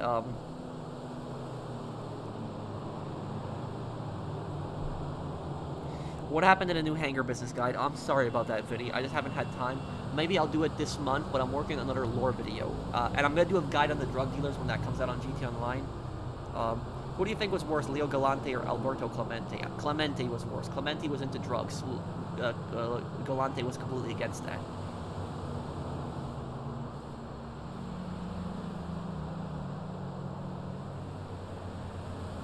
Would you live in Turkmenistan or North Korea? Oh, that's a tough question. For people that don't know what Turkmenistan is, everyone who knows what North Korea is. Turkmenistan is actually considered the second most unfree country in the world. It is. Number one is North Korea. Turkmenistan is a dictatorship. It's one that people haven't heard about the dictatorship, but Turkmenistan is such a psycho dictatorship that, and I'm not joking on this. I'm not trolling. Just so people know, I'm being completely serious when I say this. The dictator of Turkmenistan recorded a video that was put on state TV, the government TV that everyone had to watch in Turkmenistan, where he did a rap music video. So the dictator of Turkmenistan did a rap video. He was rapping. And he put a video of that and he forced his people to watch that. I'm not trolling on this, being serious. If you don't believe me, go on YouTube and look up Turkmenistan dictator rap. And he actually sucks at rapping too.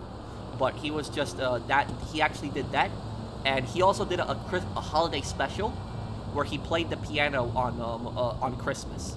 So that, and he forces people to watch it on state TV. So it's a very secluded country where a dictator runs it, and it's a really creepy place. But that's the Turkmenistan also. Oh yeah, the dictator of Turkmenistan also made a giant golden statue to his dog. And the creepy thing about Turkmenistan is the capital city, Ashgabat.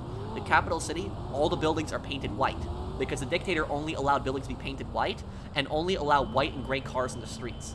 That's what's really creepy about that country. But if you ask my question, would I rather live in Turkmenistan or North Korea? I'd rather live in Turkmenistan. Why do I rather live in Turkmenistan? Because Turkmenistan is easier to escape from. North Korea is harder to escape from. Turkmenistan has so many other borders that it's easier to escape from. North Korea is a lot harder to escape. So that's why I'd rather live in Turkmenistan.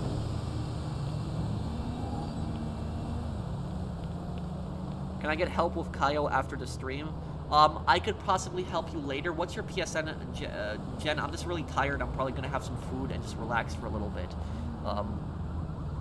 Bro, you're really smart. Thank you. If you want to know more about Turkmenistan, watch my SOCOM videos. Go on my channel, look up SOCOM Turkmenistan. That's SOCOM space Turkmenistan. I was playing when I was playing through SOCOM. A few of the missions are in Turkmenistan. And I talked with the psycho dictator in the game. And so that's that. And I can't even pronounce the dictator's name. His name is so long, but he's crazy. But that's it. So, you know, a dictator rapping on state TV, that's like, that's, yeah. But look it up if you don't believe me. Turkmenistan dictator rap. And it's very, very cringe.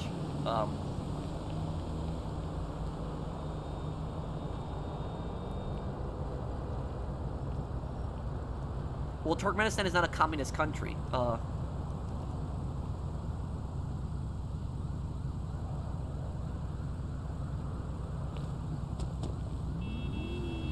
I guess I'll be going here, guys. Thank you guys for watching and again hanging out with me. And if you guys, if you guys enjoyed my stream, do please drop a like on it. If you guys enjoyed my stream, it does help me out a lot. I guess I'll be going here. Thank you guys for hanging out with me, and I hope you guys have a great Sunday. And this week, we'll probably have a Saboteur stream, continuing our playthrough of it. So thank you guys for watching. I will see you guys on the next one. Take care, everyone. Have a wonderful day, everyone.